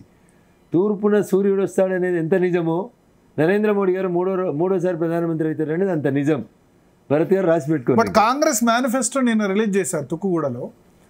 ప్రతి సంవత్సరం పేద కుటుంబానికి ₹1,00,000 ఇస్తాం అంటే 1,00,000కు తక్కువ ఆదాయం ఉండని కుటుంబం అంటూ ఉండదంటారు. అంబానీలు అదానులకు ఇచ్చే బదులు అదేదో మేము పేదవాళ్ళకి ఇస్తామంటారు. అట్రాక్టివ్ హామీ కాదా? కర్ణాటకలో వర్కౌట్ అయింది 5 గ్యారంటీస్. అంబానీకి తెలంగాణలో 6 గ్యారంటీస్ వర్కౌట్ అయింది. సేమ్ అటువంటి 6 గ్యారంటీలు దేశవ్యాప్తంగా ఇస్తున్నారు. సో అంబానీ గారు ఒక ఇంటర్వ్యూ ఇచ్చినారు ఢిల్లీలో, మీలాంటి ఒక సీనియర్ జర్నలిస్ట్ మిత్రునికి. నేను ఢిల్లీకి వచ్చింది రాజీవ్ గాంధీ గారు ప్రధానమంత్రి ఉన్నప్పుడు వచ్చిన. నా వ్యాపారాన్ని ఢిల్లీలో ఎంకరేజ్ చేసింది అప్పటి ప్రధాని రాజీవ్ గాంధీ గారు అని స్పష్టంగా చెప్పారు. మళ్ళీ మా మీద ఎందుకు పడేస్తారు? పెట్టించారు, అనుచిత లబ్ధి ఇచ్చిరు, నేను ఎదిగేందుకు సహకరించారు. This is what was told by mister Adani, not Raghunandan Rao. ఒక వ్యాపారవేత్త వ్యాపారం చేసుకుంటే ఎవరు చేయలేదు. ప్రతి 5 సంవత్సరాలకు ఒకసారి బ్యాంకర్స్ ఎన్పిఐ అయ్యేటువంటి వాటిని, వాళ్ళకి సంబంధించినటువంటి బ్యాంకు ఇంట్రెస్ట్ రేట్లను సవరించుకోవడం విషయంలో they have liberty, they are doing it. దానికి ఏదో నరేంద్ర మోడీ గారు వచ్చినాక మేము కట్టించిన బాత్రూమ్లు కనబడలేదా మీకు? మేము కట్టించిన ఇల్లు కనబడతలేవా మీకు? 18,000 ఇళ్ళకి మీరు కరెంట్ ఇవ్వకుండా ఇడిచిపెట్టిపోతే మేము 100 ఊర్లో కరెంట్ ఇచ్చిన అది కనబడతలేదా? ఇలా అంటే ఇల్లు సంబంధించి కొత్త కదా ఇందిరా ఆవాస్ యోజన ఎప్పటి నుంచో. మరి ఇంకా 1947లో ఈ దేశానికి స్వతంత్రం వచ్చి 50లో రాజ్యాంగం వస్తే ఇంకా 2014 దాకా ఇల్లు లేని వాళ్ళు ఎందుకున్నారు భరత్ గారు? రోడ్లు లేని ఊర్లు ఎందుకున్నాయి? కరెంట్ లేని ఊర్లు ఎందుకుంటాయి? ఇవన్నీ కదా కావాల్సింది. బేసిక్ ఇన్ఫ్రాస్ట్రక్చర్ లేకుండా కాంగ్రెస్ ఒక ఫ్యూచర్ తోటి లేకుండా పోతుంటే, ఇంకొక మాట చెప్పి రాజీవ్ గాంధీ గారు మీకు గుర్తుండాలి, మేము 100 రూపాయలు ఢిల్లీకి వెళ్ళి పంపిస్తే గల్లీకి 15 రూపాయలే పోతున్నాయని ఆవేదన వ్యక్తం చేసిరు పార్లమెంట్ లోపల రాజీవ్ గాంధీ గారు. ఇలా ఏ ఒక్క ఎంపీ అట్లా మాట్లాడే పరిస్థితి ఉందా? 100% అవినీతి రహితమైన జనానికి పోతున్నాయా, కార్పొరేట్లకు పోతున్నాయా? జనానికి పోతున్నాయి. కార్పొరేట్లకు ఎంత పోతున్నాయి, కామన్ పబ్లిక్ ఎంత పోతుంది? కార్పొరేట్లకు పోవాల్సింది ఏముంది? వారు ఏదైనా సంస్థ పెట్టుకుంటే లోన్ తీసుకుంటే అది బ్యాంక్కి వారికి సంబంధించినటువంటి అగ్రిమెంటు. కార్పొరేట్లకు మేమేమి ఇస్తాం? ఎందుకు ఇస్తాం? కంపెనీ పెట్టమని ఎంకరేజ్ చేస్తాం, స్థానికంగా ఉద్యోగాలు ఇవ్వమని అడుగుతాం, స్థానికంగా ఎకానమీ పెంచడానికి ప్రయత్నం చేయమని అడుగుతాం తప్ప ఏ వ్యాపారవేత్త అయినా ఫ్రీగా ఎందుకు పనిచేస్తాడు ఎవరికైనా? అవన్నీ అనవసరమైనటువంటి ఆరోపణలు సార్. ఇప్పుడు ప్రధానంగా ఒక విమర్శ ఏంటంటే BJP alliance partners ED, CBI, NIA, IT department ఇవన్నీ కూడా అలయన్స్ పార్ట్నర్స్ అయిపోయాయి. ఇప్పుడు ఈడీ కేసు పెట్టిన దగ్గర, సిబిఐ కేసు పెట్టిన దగ్గర ఏం దొరకలేని ఎవరైనా ఉంటే చెప్పారు. ఐటీ రైడ్ చేసిన దగ్గర ఏం దొరకకుండా అన్యాయంగా కేసు పెడితే ఒక మాట చెప్పండి. తప్పు చేసిన వాళ్ళు ఇంట్లో మీద ఈడీ రైడ్ చేస్తే అది బీజేపీ పార్ట్నర్. ఏం దొరకని వాళ్ళు చెప్పాలి. సుజనా చౌదరి, సీఎం రమేష్ అయిపోయిందా వీళ్ళందరి దగ్గర. ఇంకా అజిత్ పవార్, ప్రఫుల్ పటేల్ చెప్తాను. వాషింగ్ పౌడర్ నిర్మా అంటున్నారు. బీజేపీలో జాయిన్ అవుతే వాషింగ్ పౌడర్ నిర్మా. ముకుల్ రాయ్ నేను చెప్తాను. తర్వాత ఇప్పుడు అస్సాం సీఎం హిమంత బిశ్వ శర్మ. ఒక్కరి మీద ఏం దొరకలేదా? ఒక్కరి మీద ఎఫ్ఐఆర్ డ్రాప్ అయింది చూపెట్టుంది, ఒకరి మీద ఛార్జ్ షీట్ వేయకుండా ఆపింది చూపెట్టుంది, డ్రాప్ అయింది. ఒకరు కోర్టుకు పోకుండా చూపెట్టు డ్రాప్ అయింది. డ్రాప్ అయిపోయింది. నిన్నటి సంగతి నేను చూడలేదు సార్. నేను ఎలక్షన్ క్యాంపెయిన్ నుంచి ఇక్కడికి వచ్చిన. ఒకవేళ వస్తుంది హిమంత బిశ్వ శర్మ అస్సాం సీఎం డ్రాప్ అయిపోయింది. ఏ కేసు డ్రాప్ కాదు సార్, ఏ కేసు కూడా డ్రాప్ కాదు. ఎకనామిక్ అఫెన్సెస్లలో మీరుంటే ఏ కేసు కూడా డ్రాప్ కాదు. వ్యక్తిగతంగా వెంజెన్స్ పాలిటిక్స్ కోసం ఏమైనా ఎఫ్ఐఆర్లు పెడితే అవి డ్రాప్ అవుతాయి తప్ప మీరు క్రైమ్ చేసి ఉంటే. ఏమైంది మరి సుజనా చౌదరి మీద కేసు? కోర్టుకు పోయి స్టే తెచ్చుకున్నాడు కదా. బీజేపీలో చేరకంటే ముందే కోర్టుకు పోయి స్టే తెచ్చుకుండు కదా. మీరు దాన్ని కూడా సుజనా చౌదరి కోర్టు స్టే ఇచ్చింది కదా, కోర్టును అడుగురు ఎందుకు స్టే ఇచ్చినామని. సీఎం రమేష్ గారు కంపెనీకి వెళ్ళి లోన్ తీసుకున్నారు, కేసు అయింది, కోర్టుకు పోయినారు, బెయిల్ తెచ్చుకున్నారు. వీళ్ళు పోలేదా? ఈడీ విలువలేదా? సోనియా గాంధీ గారిని విలువలేదా? రాహుల్ గాంధీ గారిని విలువలేదా? ప్రియాంక భర్తని రాబర్ట్ వాద్రా గారిని విలువలేదా? సో ఎఫ్ఐఆర్ పెట్టి పిలిచినంత మాత్రాన ఉరిదీయాల్సింది ఏముండదు భరత్ గారు. There is certain due process by the court. Court process చేస్తుంది, చేసిన తర్వాత ముద్దాయిలు ఎవరు కాంది ఎవరు తెలుస్తుంది. ఈడీ సిబిఐ సంబంధించి లిక్కర్ స్కామ్ విషయానికి వద్దాం. కవితను పార్లమెంట్ ఎలక్షన్స్లో లబ్ధి పొందేందుకు అరెస్ట్ చేశారంటే సూటిగా మీరు ఏం చెప్తారు? 100% అవాస్తవం అని చెప్తాను. ఇవ్వాల్సినంత స్పెసిఫిక్గా టైం ఇచ్చిరు, ఇవ్వాల్సినన్నిసార్లు సమన్లు ఇచ్చిరు, రమ్మని పిలిచినారు. వారు దాన్ని రెఫ్యూజ్ చేసినప్పుడు తప్పనిసరి పరిస్థితి. లాస్ట్ మార్చ్లో క్వశ్చన్ చేశారు కవితను, ఇప్పుడు మార్చిలో అరెస్ట్ చేశారు. సంవత్సర టైం ఎందుకు పట్టింది? కేజ్రీవాల్ గారిని అరెస్ట్ చేసిరు కదా, 8 సార్లు ఇచ్చిన తర్వాత ఆయన రాకపోతే కోర్టుకు అనుమతి తీసుకొని చేసిరు కదా. ఇంకొక ముఖ్యమంత్రి గారు సోరెన్ గారు కవిత వచ్చింది, కవిత సమన్లను రెస్పెక్ట్ చేసింది, చేసేదంటే చేయలేదు అంటున్నా. మార్చిలో అటెండ్ అయితే మళ్ళీ మార్చి దాకా ఎందుకు పోలేదు? ఎన్నిసార్లు ఇచ్చారు సమన్? కోర్టు ఇచ్చింది, సుప్రీంకోర్టు చెప్పింది, చెప్పలేదు. సుప్రీంకోర్టు చెప్పింది, చెప్పలేదు. అది మీడియాలో సుప్రీంకోర్టు ముందు మీడియాలో రాసుకున్నారు, అంగీకరించలేదు, అఫిడవిట్ ఇవ్వలేదు, ఇవన్నీ తప్పుడు వార్తలు. అదే చెప్తా ఉన్నా. అంగీకరిస్తే సుప్రీంకోర్టు ప్రొటెక్షన్ ఉందని చెప్పింది. అది కవిత 100 మాట్లాడుతుందండి, భరత్ గారు 100 మాట్లాడతారు వారి ఛానల్లో కూర్చొని. Where is the return order అంటున్నా. సుప్రీంకోర్టు కవితను అరెస్ట్ చేయొద్దు ఆర్డర్ ఇచ్చిందా? చూపెట్టురి. ఉంటే ఎట్లా అరెస్ట్ చేస్తారు భరత్ గారు? మీరు బడే మాట్లాడుతారు. అంతా కూడా ఒక డ్రామా అని రేవంత్ రెడ్డి అంటారు. ఓటుకు నోటు కేసులో 2015లో ముద్దాయిగా దొరికిరు రేవంత్ రెడ్డి గారు. 2015 నుంచి 2013 డిసెంబర్ 3 దాకా కేసీఆర్ గవర్నమెంటే ఉంది. ఎందుకు రేవంత్ రెడ్డి కేసు ట్రయల్ నడవలేదు? ఎందుకు శిక్ష ఏడ నడిచింది? ఎన్ని నడుస్తుంది?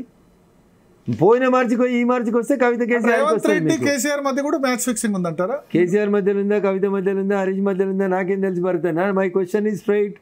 2015లో మీరే చూపెట్టారు కదా టీవీలలో, ఇప్పుడు కూడా మాట్లాడతారు కదా పట్టపగలు దొరికిన దొంగ అని.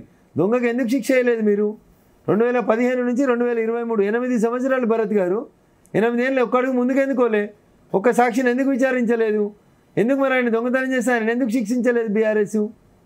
దానికి సమాధానం. కవిత అరెస్ట్ విషయంలో బీఆర్ఎస్ బీజేపీ మధ్య అండర్స్టాండింగ్ ఉంది, అందుకనే కేసీఆర్ డైరెక్ట్ గా ఇన్నిసార్లు మాట్లాడుతున్నారు కానీ తన కుమార్తెను అరెస్ట్ చేసిన విషయంలో ఒక్కసారి కూడా బీజేపీ మీద వ్యతిరేకంగా మాట్లాడలేదు. ఈ ఎలక్షన్స్ అయిపోగానే ఆమె రిలీజ్ చేస్తారు. ఏం మాట్లాడమంటారు? ఏం మాట్లాడమంటారంటే నాకు తెలియదు, చెప్పు. మీరు రాసి మాట్లాడమంటారు. ఏం మాట్లాడతారు? బిడ్డ తప్పు చేసి రెడ్ హ్యాండెడ్గా దొరికిందని పోలీసులు పట్టుకుపోయారు. ఏం మాట్లాడాలి? ఒక బాధ్యత గల ముఖ్యమంత్రిగా ఒక తండ్రి ఏం మాట్లాడాలి చెప్పుండ్రి. రెడ్ హ్యాండెడ్ ఎక్కడ దొరికింది? ఏముంది ఎవిడెన్స్? ఏది? కవిత అకౌంట్లో ఏమన్నా క్యాష్ ఏమన్నా పడ్డాయా? దొంగతనం చేసిన వాళ్ళంతా తీసుకుపోయి బ్యాంక్ అకౌంట్లలో పెట్టుకోరు భరత్ గారు. ఎక్కడెక్కడ భూములు కొన్నారు, ఎక్కడెక్కడ ఎవరితో ఏం మాట్లాడారు, అవన్నీ ఆధారం లేకుండా దొరకబడితే. ఆధారాలు దొరకబట్టడానికి సంవత్సరం టైం పడుతుంది.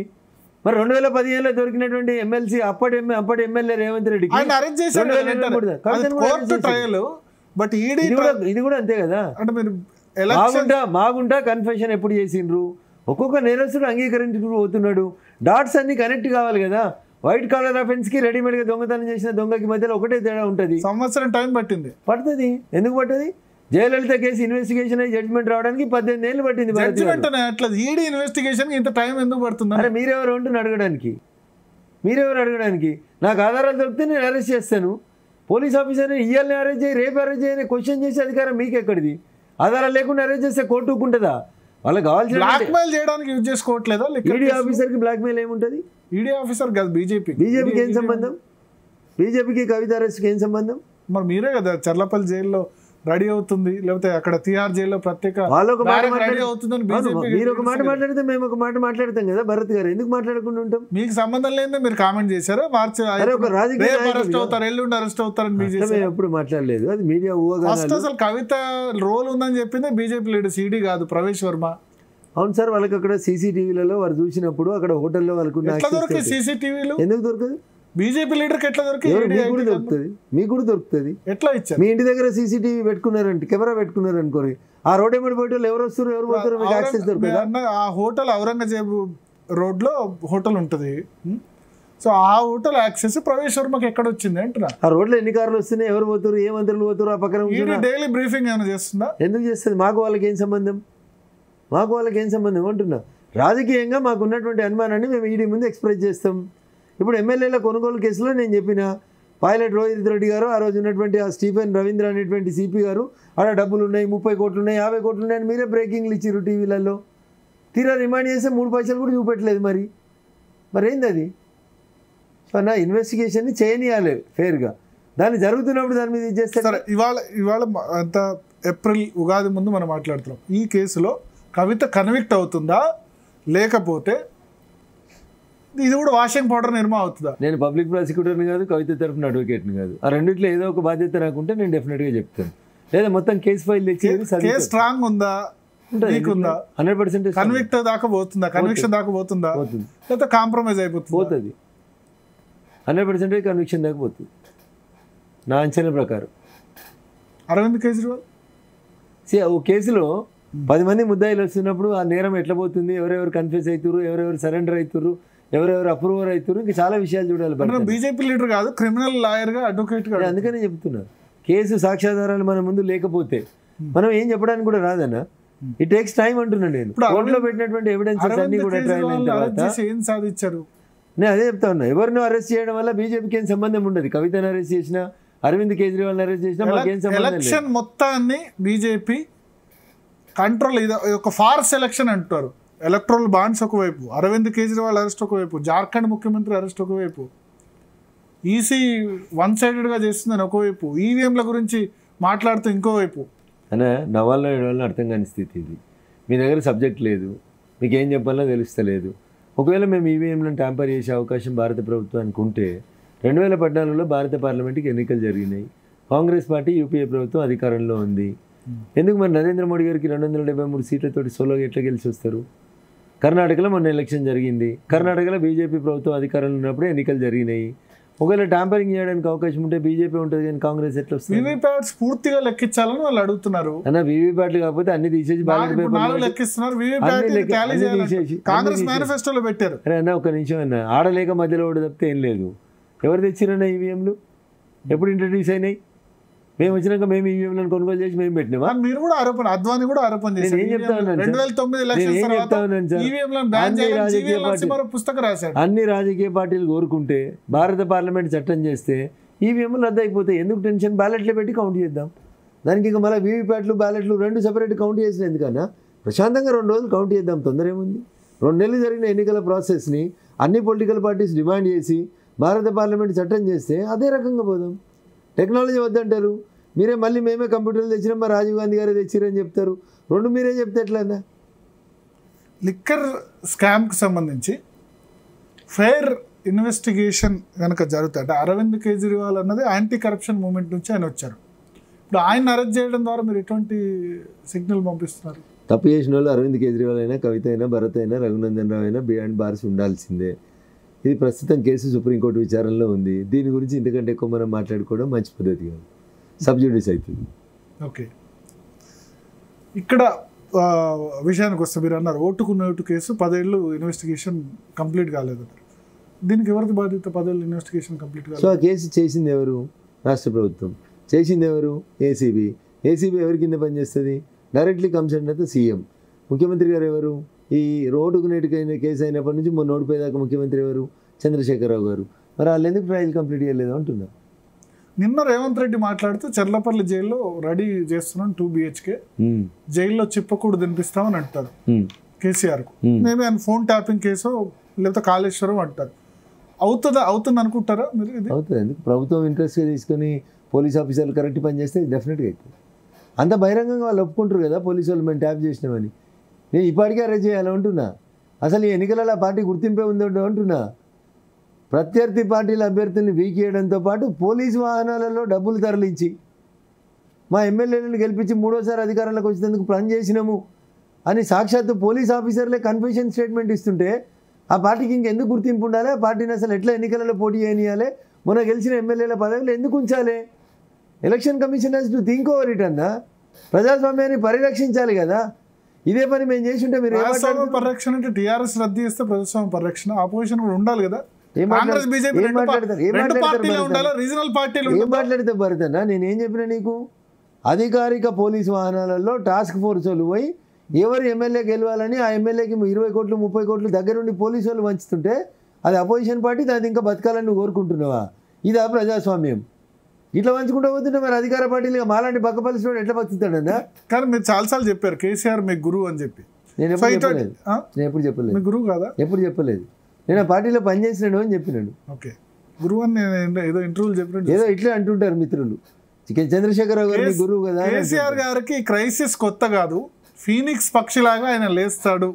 ఇటువంటి సంక్షోభాలు ఇటువంటి చాలా 2009 ఎలక్షన్స్ ముందు కూడా అయినాయి, 2009 ఎలక్షన్స్ తర్వాత కూడా అయినాయి.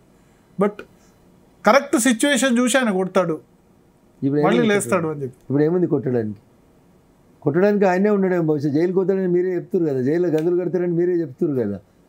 నన్ను ఏం చేస్తారు? 14F పట్టుకొని తెలంగాణ ఉద్యమం మళ్ళీ లేపాడు, నిరాహార దీక్ష చేసి. సార్ వచ్చిన తెలంగాణ ప్రజల ఆత్మాభిమానం కోసం వచ్చినటువంటి తెలంగాణ. మీరు ఆత్మాభిమానం కోసం తెచ్చుకున్నటువంటి తెలంగాణలో తండ్రి కొడుకు అల్లుడు బిడ్డ తప్ప ఇంకెవడు కనబడకుండా, ఉద్యమకారులు లేకుండా అందరినీ పొందబెట్టిరనే కదా మిమ్మల్ని ప్రజలు ఏవగించుకొని పక్కకు పెట్టిండ్రు. 10 సంవత్సరాల మీ పాలన చూసిన తర్వాత మీరు మనుషులుగా గౌరవిస్తలేరనేది కదా సమాజం బాధపడ్డది. ప్రొఫెసర్లకు అపాయింట్మెంట్ లేదు, ఎమ్మెల్యేలకు లేదు, ఎంపీలకు లేదు, ఎవరికి లేదు. నేను చెప్పిందే వేదం అంటే ఎట్లయితుంది భరతన్న? అక్కడే ప్రజలు ఇంకో 4 ఏళ్ల తర్వాత కాంగ్రెస్ను బీజేపీని కూడా ఇదే విధంగా వాళ్ళు అసహించుకుంటే యాంటీ ఇన్కమెన్స్ చూస్తే అప్పుడు టీఆర్ఎస్ తప్ప వేరే ఆప్షన్. భారతీయ జనతా పార్టీ ఈ రాష్ట్రంలో ఇప్పటిదాకా అధికారంలోకి రాలేదు. కేంద్రంలో 15 సంవత్సరాలు రూలింగ్ చూసి వ్యతిరేకం. గుజరాత్లో 7 సార్లు రూల్ చేస్తే కూడా ఇంకా వ్యతిరేకత వస్తలేదు అక్కడ. అన్న each election is having its own importance. ఈ ఎలక్షన్స్కి ఆ ఎలక్షన్స్కి పోల్చలేరు, పొంతన పెట్టలేరు. భారతీయ జనతా పార్టీ రాష్ట్రంలో అధికారంలోకి వచ్చే పరిస్థితి దాకా వెళ్తుందా? కొంతమంది మీడియా మిత్రులకు ఉన్నటువంటి వెస్టెడ్ ఇంట్రెస్ట్లు లేకపోతే మొన్న 23 డిసెంబర్లోనే మేము అధికారంలోకి వచ్చున్నాం. సో పొద్దున్న లేస్తే మీడియా కారణమా? నిజం నిద్ర లేచేసరికి అబద్ధాన్ని మొత్తానికి ప్రపంచానికి చెప్పినట్టు కవితను అరెస్ట్ చేస్తలేరు కాబట్టి ఏదన్నా మాట్లాడతారు. నేను చెప్పే లాజిక్ విన్న తర్వాత చెప్పుండు మీరు. బీజేపీ కవితను అరెస్ట్ చేయలేదు, బీజేపీ అరెస్ట్ చేయదు, ఈడీ అరెస్ట్ చేస్తుంది. బీజేపీ కవితను అరెస్ట్ చేయలేదు కాబట్టి బీజేపీ బీఆర్ఎస్ ఒకటే అని చెప్పి రోజు పొద్దుగల స్క్రీన్లు పెట్టి ఇట్లా చెప్పారు నీలాంటి జర్నలిస్టులు. అదే జర్నలిస్టులు నేను అడుగుతున్నా. మరి ఇదే సోనియా గాంధీ గారిని కూడా పిలిచింది కదా ఈడీ, పిలిచిందా పిలవలేదా? అదే రాహుల్ గాంధీ గారిని కూడా పిలిచింది కదా ఈడీ, అదే రాబర్ట్ వాద్రా గారిని కూడా పిలిచింది కదా. మరి చాలాసార్లు వాళ్ళని సరే పిలుస్తారు, సందర్భం వచ్చినప్పుడు పిలుస్తారు, తప్పు చేసినప్పుడు ఎవరినైనా పిలుస్తారు. మీరు ఒకదానికి లింక్ పెట్టుకోండి. కవితను అరెస్ట్ చేయలేదంటే బీఆర్ఎస్కు బీజేపీకి సంబంధం ఉంటుంది, సోనియా గాంధీని అరెస్ట్ చేయలేదంటే కాంగ్రెస్కి బీజేపీకి సంబంధం ఉండదు. అంతేనా అంటే మీరు చెప్పదలుచుకున్న లాజిక్? అంటే నీకు నచ్చితే ఒక రకంగా బీజేపీ ఓడిపోయింది, ఒకటే ఇష్యూ కవిత అరెస్ట్ లేకపోవడం వల్ల. అదే చెప్తా ఉన్నా, ఇవన్నీ మోకాలికి బోడిగుండికి లింక్ పెట్టేటువంటి కార్యక్రమాలు తప్ప ఇంకొకటి కాదన్న. సో ఎందుకు గెలిచినావు ఎందుకు ఓడిపోయినావు అనేది రకరకాల కారణాలు ఉంటాయి. దాంట్లో అయితే ఇదో కారణం అయిందో తప్ప లీడర్స్ అందరూ కొట్టుకోవడం వాళ్ళ తప్పేం లేదు. ఎప్పుడు ఎక్కడ కొట్టుకోలేదు, ఎక్కడ ఏం చేయలేదన్న. సో పరిస్థితులు అనుకూలంగా లేని కారణం చేత కొన్ని సందర్భాల లోపల జరిగింది. 4 ఏళ్ళు ఫ్లోర్ లీడర్ పదవి ఖాళీ ఉంచి హైకమాండ్ వాళ్ళేం తప్పు చేయలేదా? అట్లాంటి తప్పు లేదు. పార్టీ నిర్ణయం తీసుకోకపోవడం వెనకాల కూడా కొన్ని నిర్ణయాలు ఉంటాయి. ఒక పార్టీ ఒక నిర్ణయం తీసుకోలేదు అంటే దాని వెనకాల ఏదో ఒక రాజకీయ నిర్ణయం ఉండి ఉంటుంది. బండి సంజయ్ ప్రెసిడెంట్ మార్చడం ఇవన్నీ చేసిన తప్పుడు. మీలాంటి సీనియర్ జర్నలిస్ట్ కూడా బండి సంజయ్ గారిని మార్చిండ్రు. బండి సంజయ్ గారు టెన్యూర్ 3 సంవత్సరాలు అయిపోయినాక ఇంకా 6 నెలలు ఉన్నారన్నా. ఎందుకు ఏదో అబ్రప్ట్గా ఏడాదికే తీసేసినట్టు అట్లెందుకు మాట్లాడతారు? ఒక్క బండి సంజయ్ గారి ప్రెసిడెంట్షిప్ మారిందా దేశంలో? 2023లో ఏ స్టేట్కి ప్రెసిడెంట్ మారలేదా? తెలంగాణ మారలేదు, రాజస్థాన్ మారలేదా? రాజస్థాన్ మారలేదా? కర్ణాటక మారలేదా? మధ్యప్రదేశ్ మారలేదా? 9 పంజాబ్ రావాలి. ఎందుకు మార్చాల్సి వచ్చింది? నీకు తెలుసా భారతీయ జనతా పార్టీ 3 సంవత్సరాలకు ఒకసారి అధ్యక్షుడు అరే ఇవ్వకపోవచ్చు కూడా. ఒక్కొక్కసారి వెంకయ్యనాయుడు గారికి ఒకటే టర్మ్ తర్వాత కొత్త అధ్యక్షుడిని తెచ్చిపెట్టిరు. మీరు అట్లెందుకు కంపేర్ చేస్తారు? పార్టీ అవసరాలు రీత్యా వారికి జాతీయ స్థాయిలో వారి పని అవసరం ఉంది కాబట్టి వారిని జాతీయ జనరల్ సెక్రటరీ చేసిర్రు. ఆల్ ఇండియా జనరల్ సెక్రటరీ అయింది కదా బండి సంజయ్ గారు. వారి తీసేసి బాధ్యత లేకుండా ఉంచలేదు కదా పార్టీ. వారి సేవల్ని ఇంకా మిగతా రాష్ట్రాలకి వాడుకోవాలనుకొని తీసుకుంది. అది కూడా తప్పైతే ఎట్లా? బండి సంజయ్ గారికి పదవి తీసేసలేదు, ప్రమోషన్ ఇచ్చినారు అక్కడ. సో కాంగ్రెస్ గవర్నమెంట్ విషయానికి వస్తే ఈ గవర్నమెంట్ స్థిరంగా ఉంటుందా, ఉండనిస్తుందా? బీజేపీ రేవంత్ రెడ్డి 5 ఏళ్ళు ముఖ్యమంత్రిగా కంటిన్యూ అవుతారా? ఇప్పుడు వారి పార్టీ గుర్తు మీద గెలిచిన 64 మంది, వారి అలయన్స్ భాగస్వామి ఇంకొకరితో కలుపుకొని 65 మంది ఉన్నారు. నువ్వు గేట్లు తీస్తే ఈ 65లకి ఎవరైనా బయటకు వస్తే నేనేం చేయలేనన్నా. నువ్వు బీఫామ్ ఇచ్చిన ఎమ్మెల్యేలు నీతో ఉండకపోతే రఘునందన్ రావు తప్పెట్లయితుంది, బీజేపీ తప్పెట్లయితుంది. మిగతా రాష్ట్రాలలో జరిగింది కూడా అదే. మీరు బీఫామ్లు ఇచ్చి గెలిపించుకున్నటువంటి మీ ఎమ్మెల్యేలు మీ నాయకత్వం మీద విశ్వాసం లేదని బయటకు పోయినప్పుడు దానికి ఎవరేం చేస్తారన్నా? వారికి ఆ శాసనసభ వాళ్ళకి ఆశ చూపుతుంది బీజేపీ కదా, మధ్యప్రదేశ్, హిమాచల్ ప్రదేశ్ లో ఎమ్మెల్యే పదవికి రిజైన్ చేస్తారా? ఆశ చూపిస్తే వాళ్ళు ఏమైనా ఎల్కేజీ పిల్లల ఎమ్మెల్యేలు అనే వాళ్ళు ప్రజల చేత ఎన్నుకోబడి వచ్చినాడు. ఆయనకు ఇష్టం ఉండదా? ఆయనకి ఇష్టం లేదు కాంగ్రెస్. మహారాష్ట్రలో రిజైన్ చేయించలేదు. ఒక రాష్ట్రానికి ఇంకొక రాష్ట్రానికి మహారాష్ట్ర మీరు చెప్తున్నారు ఓకే, మధ్యప్రదేశ్ లో కర్ణాటకలో రిజైన్ చేయించారు, మహారాష్ట్రలో రిజైన్ చేయించలేదు. మహారాష్ట్రలో మేము అధికారంలో లేం కదన్న. మహారాష్ట్రలో షిండే గారు ఉన్నారు. అదే అక్కడ ఆ ఎమ్మెల్యేలతో రిజైన్ చేయించలేదు అంటారా? మేము ఎందుకు షిండే గారు చేయించాలి? అదే మీరు వాళ్ళతో అలయన్స్ ఫామ్ చేశారు కదా. ఒరిజినల్ అలయన్స్ మాది. మా అలయన్స్ శివసేనది. ప్రజలు మ్యాండేట్ ఇచ్చింది భారతీయ జనతా పార్టీ శివసేనకి. తప్పు చేసింది శివసేన అధ్యక్షుడు. ఆయన చేసిన తప్పుకు ఆయన ఫలితం అనుభవిస్తారు. సో ఇక్కడ రేవంత్ రెడ్డి కూడా వాళ్ళ పార్టీ ఎమ్మెల్యేలు వాళ్ళ సొంత పార్టీ నుంచి థ్రెట్ ఉంది, బీజేపీ నుంచి థ్రెట్ ఏం లేదు. బయట నుంచి ఎందుకు థ్రెట్ ఉంటుంది అన్న? నీ గేట్లున్న ఎమ్మెల్యేలు నువ్వు భద్రంగా ఉంచుకుంటే బయట నుంచి థ్రెట్ ఎందుకు ఉంటుంది? ఎందుకు వస్తుంది? బట్ ఇన్ఫాక్ట్ టీఆర్ఎస్ ఎమ్మెల్యేలు జాయిన్ అవుతున్నారు. కడియం సిఆర్ జాయిన్ అయిపోయారు, దాని నాగేందర్ జాయిన్ అయ్యారు, ఇవాళ భద్రాచలం ఎమ్మెల్యే కూడా జాయిన్ అయిపోయారు. సో ఇదంతా ఈ తప్పు కారణం ఎవరు? చంద్రశేఖరరావు గారు కాదా? నీకు 88 మంది ఎమ్మెల్యేలు వచ్చిన తర్వాత నువ్వు కాంగ్రెస్ని విచ్ఛిన్నం చేయలేదా? 18-19 మంది ఎమ్మెల్యేలు కలిసే వాళ్ళ ఫ్లోర్ని ఖతం చేసినావా? చేయలేదా? అందులోంచి 2/3 ఎమ్మెల్యేలు ఎత్తుకుపోయినావా? ఎత్తుకుపోలేదా? నీవు నేర్పిన విద్య నీరజాక్ష అని వాళ్ళు చేసిందే ఆయన చేస్తున్నాడు ఇప్పుడు. అందుకని ఆ ఇద్దరికి ఏం డిఫరెన్స్ లేదు కాబట్టి మాకు అధికారం ఇస్తారు ప్రజలని నేను చెప్తా ఉన్నా మీ ద్వారా. మీరు కూడా తీసుకున్న వాళ్ళే కదా. ఇప్పుడు నేను తీసుకుంటే రిజైన్ చేయించినామన్నా, కర్ణాటకలో చేయించిన మధ్య. ఇప్పుడు రాహుల్ గాంధీ నిన్న మేనిఫెస్టోలో, మన మేనిఫెస్టో రిలీజ్ చేస్తూ పార్టీ మారితే ఎమ్మెల్యేలు వెంటనే ఆటోమేటిక్గా డిస్క్వాలిఫై చేస్తామని చెప్పారు. అది బీజేపీకి ఆమోదయోగ్యమేనా? ఇప్పుడు రాహుల్ గాంధీ గారు కాంగ్రెస్ పార్టీ ప్లీనరీలో బహిరంగ సభల్లో మాట్లాడితే కాదు కదా. ఎమ్మెల్యేలను డిస్క్వాలిఫై చేయాలంటే భారత రాజ్యాంగం ఏం చెప్తుంది? ఫస్ట్ అది చదవాలి మనం. అది చదివి వచ్చిన తర్వాత దాంట్లో ఎట్లా మార్పులు చేయాలో ప్రపోజల్ పెట్టమని ఉండి 10 ఏళ్ళ నుంచి ఎందుకు పెట్టలే? 10 ఏళ్ళ నుంచి ఎందుకు పెట్టలేదు అంటున్నా. మేనిఫెస్టోలో పార్లమెంట్లో బిల్ ఎందుకు పెట్టలేదు? రాజీవ్ గాంధీ పార్లమెంట్లో బిల్ ఎందుకు పెట్టలేదు? వాళ్ళు లేరు, 10 ఏళ్ళ అధికారం మీరున్నారు. ఆ 10 ఏళ్ళ అధికారం లోపల ప్రపోజ్ చేయొచ్చు కదా, చర్చ పెట్టవచ్చు కదా, ఓ ప్రైవేట్ బిల్ మూవ్ చేయొచ్చు కదా. ఏమైనా చేసిరా? పార్లమెంట్ నడుస్తుంటే పక్క దేశాలకు వారిపోయిన చెప్పండి. మీరు కూడా ఎమ్మెల్యే ఉన్నారు కాబట్టి ఈ పార్టీలు అధికారంలో ఉన్న వాటికి జంపులు, సార్ మీరు అధికారంలో ఉన్న పార్టీలకు జంప్ చేయలేదు, నమ్ముకున్న సిద్ధాంతం పట్టుకునే ఉన్నారు ఎప్పుడు కూడా. అలా దురదృష్టం. నేనైతే ఒక మాట చెప్తాను, ఇర్రెస్పెక్టివ్ ఆఫ్ ద పార్టీస్, ఎవరికైనా తాను గెలిచినటువంటి పార్టీ నచ్చలేదు, పార్టీ ఇచ్చినటువంటి బీఫామ్ ద్వారా ఎమ్మెల్యే కానీ ఎంపీ కానీ గెలిస్తే మీరు ఆ పార్టీకి లాయల్గా ఉండలేని పరిస్థితి ఉంటే better you quit the job. MLA పదవికి స్పీకర్ ఫార్మేట్ లోపల రిజైన్ చేసి మీకు నచ్చిన పార్టీలోకి పోండి, మీకు నచ్చిన ఎలక్షన్స్ కొట్లాడండి. Then you're an individual, you're at liberty. కానీ ఒక పార్టీ బీఫామ్ మీద గెలిచి ఇంకో పార్టీలోకి పోయి మంత్రులం అవుతామంటే అది కొంచెం చూసే వాళ్ళకు వినే వాళ్ళకి ప్రజాస్వామ్య వ్యవస్థ కూడా అసహ్యం కలుగుతుంది. అట్లా చేయకండి. సో కేసీఆర్ చేసింది రేవంత్ రెడ్డి చేస్తే ఆయనకు పబ్లిక్ ఫీలింగ్ ఎట్లా ఉంటుంది? మంచిగా చేశాడు కేసీఆర్ అనుకుంటారా, లేకపోతే రేవంత్ రెడ్డి చేస్తూ కరెక్ట్ కాదు అనుకుంటారా? కుక్క కాడుకు చెప్దాం అనేటోళ్ళు ఎక్కువ మంది ఉంటారు అన్న. కానీ మీలాంటి వాళ్ళు నాలాంటి వాళ్ళు అట్లా చేయకుండా ఉంటే బాగుంటుంది. ఆయన చేసిన తప్పుని ఈయన ఎందుకు చేయాలని కోరుకుంటే వాళ్ళు కూడా చాలామంది ఉంటారు. ఓకే. సో వ్యక్తిగతంగా మీ పార్లమెంటు సీటు విషయానికి వద్దాం. మీ ప్రత్యర్థులు వెంకట్రామరెడ్డి ఒకవైపు ఉన్నారు, ఇంకోవైపు నీలం ముదిరాజు ఉన్నారు.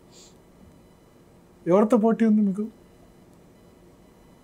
సార్ నేను మాట్లాడితే అది అహంకారంలాగా అనిపిస్తుంది, అహంలాగా అనిపిస్తుంది. అది ప్రజలు నిర్ణయిస్తారు.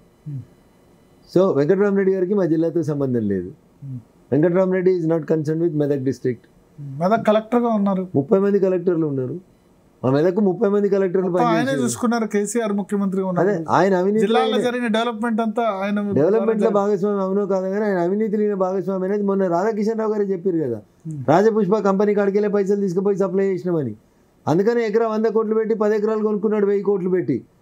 రాజపుష్పకి కేసీఆర్కి రాజపుష్పకి హరీష్ రావు గారికి సంబంధం లేకపోతే ఎందుకు రిజైన్ చేయించి ఇలా రిజైన్ చేస్తే పొద్దుగా రిజైన్ చేస్తే పొద్దుకు ఎమ్మెల్సీ చేసిర్రు. ఎందుకు ఇప్పుడు మళ్ళీ 100 కోట్లు ఖర్చు పెట్టి ఎంపీ గెలిపించాలని ఎందుకు ప్రయత్నం చేస్తున్నారు?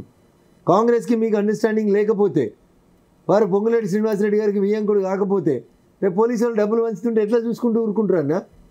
అంత క్లియర్గా రాజపుష్ప నుంచి డబ్బులు పంపినామంటే ఎన్నికల సంఘం వాళ్ళ అకౌంట్స్ అన్ని ఫ్రీ చేయాలి కదా. ఇంకా చేయకపోవడమే బాధాకరం కదా. ఇంత ఎన్నికలు జరుగుతుంటే, ఇంత ఫెయిర్ ఎలక్షన్ జరుపుతామని చెప్తున్న ఎన్నికల సంఘం, ఒక డీసీపీ, ఒక ఎస్పీ స్థాయి అధికారి మేము రాజపుష్ప దగ్గర నుంచి పైసలు తీసుకుపోయి మా పోలీసు వాహనాలలో పంచినామన్నాక ఇంకా ఆ పార్టీని ఎన్నికల సంఘం సీజ్ చేయకపోతే, ఆ వ్యక్తుల అకౌంట్లని ఫ్రీ చేయకపోతే భారత ప్రజాస్వామ్యం మీద ప్రజలకు ఎట్లా నమ్ముకుంటుందన్నా? Definitely they have to seize that company. That gentleman should not be allowed to contest. Congress BRS match fixing ఉందా మీ దగ్గర? మెదక్ పార్లమెంట్కి సంబంధించి ఇద్దరి మధ్యలో మ్యాచ్ ఫిక్సింగ్ ఉందని అయితే నేను సంపూర్ణంగా నమ్ముతున్నాను. ఎందుకు రేవంత్ రెడ్డికి అవసరం ఉంటుంది? రేవంత్ రెడ్డి గారికి అవసరం లేదు. ఆ తర్వాత ఉన్నటువంటి పొంగులేటి శ్రీనివాసరెడ్డి గారికి వీరు ఇవి రాజపుష్ప వెంకటరామరెడ్డి గారు వియ్యంకుడు. సో ఇది కొత్త సంబంధం, మొన్న కలిసిన సంబంధం. అంతకుముందు వియ్యంకుల వారేమో జడ్చర్ల లక్ష్మారెడ్డి గారి కుటుంబ సభ్యులు. అప్పుడు బీఆర్ఎస్ తోటి వియ్యం, ఇప్పుడు కాంగ్రెస్ తోటి వియ్యం. అందుకని ఇద్దరు కలిసి అంబట్ల తెడ్డులాగా ఆయనను పెట్టిర్రు. ఎందుకంటే విపరీతంగా డబ్బులు ఉన్నాయి, జనం మెదకోళ్ళు బాగా గరీబోళ్ళు, పైసలు ఇట్లా వారేసి కొనుక్కుందామని అనుకుంటున్నాడు. కానీ నేనేమంటున్నా భరత్ అన్న, మీ ద్వారా ఎన్నికల సంఘాన్ని ఫలానా కంపెనీ ఆఫీస్ కాడికి వెళ్ళి మేము పోలీస్ వాహనాలలో డబ్బులు తీసుకుపోయినామని చెప్పినాక ఆ కంపెనీ అకౌంట్స్ని ఇంకా ఫ్రీజ్ ఎందుకు చేయలేదు మీరు? ఆయన ఎట్లా పోటీ చేస్తాడో అని అడుగుతున్నా. ఆయనకు పోటీ చేసే నైతిక ఎక్కడిది మా జిల్లాలో? కాంగ్రెస్ ఒక బీసీని నిలబెట్టింది, బీసీ కార్డుతో ఆయన ముందుకు వస్తున్నాడు నీలమధు ముదిరాజ్. అన్న ఎంత అన్యాయంగా మాట్లాడతారంటే ఇక నేనేం చెప్పాలి చెప్పండి. భారతీయ జనతా పార్టీ నా పార్లమెంట్ గురించి అడుగుతున్నారు కాబట్టి నేను చెప్తా ఉన్నా. మెదక్ పార్లమెంట్లో 7 అసెంబ్లీ సెగ్మెంట్లు ఉంటాయి. గజ్వేల్ ఈటల రాజేందర్ ముదిరాజు గారికి ఇచ్చినాం. మెదక్ విజయ్ కుమార్, పంజాబ్ విజయ్ కుమార్ ముదిరాజుకి ఇచ్చినాం. సంగారెడ్డి రాజు ముదిరాజు గారికి ఇచ్చినాం. 7 అసెంబ్లీలలో మేము 3 ముదిరాజులకు ఇచ్చినాం. 4వ అసెంబ్లీ నర్సాపూర్ మేము ఒక యాదవ బిడ్డకి ఇచ్చినాం. 5వ అసెంబ్లీ పటాన్ చెరువు మేము ఒక గౌడన్నకి ఇచ్చినాం. సో 7 అసెంబ్లీలలో 5 అసెంబ్లీలు మేము బీసీ బిడ్డలకు ఇచ్చి మన ఎన్నికలు కొట్లాడినాం. ఒక దశలో మా రాష్ట్ర నాయకత్వం, కేంద్ర నాయకత్వం ఈ రాష్ట్రానికి బీసీనే ముఖ్యమంత్రిని చేస్తామని చెప్పి కొట్లాడిన పార్టీ మాది. ఫ్లోర్ లీడర్ కూడా చేయలేదు. ఎవరిని బీసీ ఫ్లోర్ లీడర్ చేయలేదు. రాష్ట్ర అధ్యక్షుడు ప్రధానమంత్రిని చేసినాం మేము. మీరు అట్లట్లే మాట్లాడతారు. ప్రధానమంత్రిని చేసినాము అంటున్నాం. అంతకంటే ఎక్కువ ఎవిడెన్స్ ఎలక్షన్ లో హామీ ఇచ్చారు కదా ఏమని? బీసీ ముఖ్యమంత్రి అయినప్పుడు తప్పకుండా చేస్తాం కదా. రేపు ముఖ్యమంత్రి తప్పకుండా చేస్తాము అంటున్నాం. నమ్మకం రావాలి కదా. ఎందుకు నమ్మకం రాదు? మా మీద లేకపోతే విశ్వాసం ప్రపంచానికి ఇంకెవరి మీద ఉంటుందన్నా? నేను చెప్పిన కదా నీకు 7 5 సీట్లు చెప్పిన. కాంగ్రెస్ ఎన్ని ఇచ్చిందన్న? ఇచ్చింది ఒకటి పటాన్ చెరువు కాటా శ్రీనివాస్ గౌడ్ గారికి ఇచ్చారు. ఆ కాటా శ్రీనివాస్ గౌడ్ గారిని ఓడగొట్టేందుకు ప్రయత్నం చేసిందే ఇప్పుడు వచ్చిన ఎంపీ క్యాండిడేటు. ఒక చేతి ఇచ్చిరు, ఇంకో చేత గొంతుకు వచ్చిరు కదా. బీసీల గొంతు మీరే వచ్చిరు కదా. మళ్ళీ ఎలా బీసీ నినాదం అంటే ఎట్లయితుందన్న? కాటా శ్రీనివాస్ గౌడ్ ఓడిపోవడానికి కారణం ఎవరు? పటాన్ చెరువు నియోజకవర్గంలో పోయి అడుగుండ్రన్న. నేనేదో అక్కస్తో చెప్తలేను మీరు. అందుకని నేను ఏమంటున్నా, బీసీ నినాదం అనేది వాళ్ళు మాట్లాడితే ఎట్లన్నా? మేము కదా ఇచ్చింది 5గురికి. కాంగ్రెస్ అందరికి ఇచ్చింది, ఒకరికో ఇద్దరికో ఇచ్చింది. ఇవాళ ఎంపీ సీట్లు కదా మేము 5 6గురికి ఇచ్చినాం. కాంగ్రెస్ అందరికి ఇచ్చిందో చెప్పుండ్రి. సో వాస్తవాన్ని ప్రజలు గమనిస్తున్నారు వరదన్న. కొంచెం ఆలస్యం, కొంచెం ముందు. బీసీ నినాదం ఇంకొక నినాదం అనేది కేవలం వాళ్ళ వ్యక్తిగత అవసరాల కోసం వాడుతున్నారు తప్ప పోటీ కాంగ్రెస్ తో ఉందా బీఆర్ఎస్ తో ఉందా? ప్రజలు నిర్ణయించి చెప్తారన్న. గెలిచేదైతే నేనేం చెప్పగలుగుతాను. ఎట్లా లాస్ట్ టైం 2 లక్షల ఓట్లు వచ్చాయి. ఈసారి మినిమం గెలవాలంటే 5 లక్షల ఓట్లు రావాలి. 3 లక్షల ఓట్లు జంప్ అవుతాయి. అంటే బీజేపీ బలంగా ఉందా? మెదక్ పార్లమెంట్లో అంత బలంగా ఉందా? మొన్న అయితే ఒక సీటు కూడా రాలేదు. రఘునందన్ రావు 2019లో పోటీ చేసినప్పుడు మొత్తం మెదక్ జిల్లాలో 7 అసెంబ్లీలలో అందరికి గెలిపి వచ్చిన ఓట్లు 55 నుంచి 60,000 మధ్యలో వచ్చినాయి అన్న. 2018 డిసెంబర్లో రిజల్ట్లో 55,000 నుంచి 60,000కి వచ్చినాయి. పార్లమెంట్కి వచ్చినప్పుడు నాకు పెరిగిన ఓట్లు ఎంత? 2,01,000 పైచీలకు దాటినాయి. అంటే approximately it has been multiplied 4 times అన్న. ఇప్పుడు మాకు అసెంబ్లీలు వచ్చినాయి 2,10,000 ఓట్లు వచ్చినాయి ఇవాళ 7 అసెంబ్లీలలో కలిసి. యూ మల్టిప్లైడ్ విత్ 4 అంటే 8 లక్షలు వస్తాయి కదన్న. 8 లక్షల ఓట్లు వస్తాయి. మరి 3 సార్లు 50% కదా 18 lakhs మా ఓట్లు. అంటే పోల్ కనుక 15-16 lakhs అయితే 14-15 lakhs అవుతాయి. అందులో సగం నాకే వస్తాయి, తప్పకుండా వస్తాయి. 50% ఓట్ షేర్ వస్తుంది. ఎట్లా సిద్దిపేట ఉంది, గజ్వేల్ ఉంది, టిఆర్ఎస్ బేస్ అన్న. సిద్దిపేటలో అంతకుముందు సారి బీజేపీకి 13,000 వస్తే ఈసారి 23,000 వచ్చినాయి. అంతకుముందు హరీష్ గారికి 80,000 మెజార్టీ వస్తే మనం 40,000 మెజార్టీకే పడిపోయినారు. హరీష్ గారి ఓట్ల సంఖ్య కంపేర్ చేసుకొని చూసుకుంటే ఆయనకు వచ్చినాయి 105,000 అయితే ఆయనకు వ్యతిరేకంగా వచ్చినాయి 75,000 ఓట్లు ఉన్నాయి అన్న ఈసారి. మీరు దాన్ని కంపేర్ చేస్తలేరు మీరు. ఆయన గ్రాఫ్ చాలా పెద్దగా పడిపోయిందన్న. అది మీరు అర్థం చేసుకుంటలేరు. కాంగ్రెస్కి 23,000 వచ్చినాయి, బీజేపీకి 23,000 వచ్చినాయి, బీఎస్పీకి వచ్చినాయి 18,000 19,000 వచ్చినాయి, ఇండిపెండెంట్లకు వచ్చినాయి 75,000. హరీష్ గారికి వ్యతిరేకమైన ఓటు పోల్ అయిందన్న. Why can't you count that one? But still బీజేపీకి వచ్చిన 23,000 కదా సిద్దిపేటలో. ఈటల రాజేందర్ గారికి 50,000 మెజార్టీ తెచ్చుకోవడా సిద్దిపేటలో? 83,000 ఆయనకు వచ్చింది. ఆయన చెప్తే ఒక 50,000 మెజార్టీ హరీష్ తెచ్చుకోవడా? కేసీఆర్ కి 45,000 గజ్వేల్ మెజార్టీ. ఇట్లా కంపేర్ చేయడం కరెక్ట్ కాదు. ఇప్పుడు కేటీఆర్ గారికి 98,000 మెజార్టీ వచ్చింది పోయినసారి 2018 డిసెంబర్లో జరిగినప్పుడు. 2019 ఏప్రిల్లో బండి సంజయ్ గారు అక్కడ క్యాండిడేట్గా పోటీ చేశారు. 5,000 వచ్చినట్టు. ఆ మెజారిటీ 98,000కి 5,000కి పడిపోయింది డ్రాస్టిక్గా. 93,000 ఓట్లు బీఆర్ఎస్ నుంచి బీజేపీకి షిఫ్ట్ అయినాయి. మరి అది ఎట్లా కౌంట్ చేస్తామన్నా? సో ఈసారి కూడా అదే విధంగా బావకి ఏం జరిగిందో బామ్మర్దికి అదే కూడా జరుగుతుందని నేను ఆశపడుతున్నా. జరుగుతుంది. పోయినసారి నాకు 30,000 మీకే మెజారిటీ వస్తుందా? 1,00,000 దాటుతున్నాం మేము. సిద్దిపేటలో 1,00,000 ఓట్లు దాటుతున్నాం మేము. 100% చెప్తా ఉన్నా. 1,00,000 ఓట్లు ఈసారి భారతీయ జనతా పార్టీకి సిద్దిపేట నియోజకవర్గంలో వస్తాయి. భరత్ గారు మీరు రాసి పెట్టుకొని చూడు రిజల్ట్ వచ్చింది. గజ్వేల్లో మనం ఒక 66,000 వచ్చినాయి. ఇంకా 34,000 పెరిగితే సరిపోతుంది. గజ్వేల్ ఆల్సో వీఆర్ టార్గెటింగ్ 1 lakh. మెయిన్ ఈ 2 హార్డ్ కోర్ వీటిలోనే 1,00,000 ఓట్లు తెచ్చుకుంటామన్నా ఈసారి. అచ్చా, రైట్. థ్యాంక్ యూ రఘునందన్ గారు. All the best. మీరు ఎంపీ ఎలక్షన్స్లో ఫైట్ చేస్తున్నారు. సో మొత్తానికి రఘునందన్ అయితే చెప్తున్నారు సిద్దిపేటలో 1,00,000 ఓట్లు ఖచ్చితంగా వస్తాయి. కేసీఆర్ సొంత నియోజకవర్గం గజ్వేల్లో కూడా 1,00,000 ఓట్లు వస్తాయి. టోటల్ పోల్డ్ ఓట్స్లో 50% ఖచ్చితంగా తాను విజయం సాధిస్తానని ధీమాగా చెప్తున్నారు. ఇది రఘునందన్ రావుతో బిగ్ డిబేట్ విత్ భరత్. మరో బిగ్ డిబేట్లో మళ్ళీ కలుద్దాం.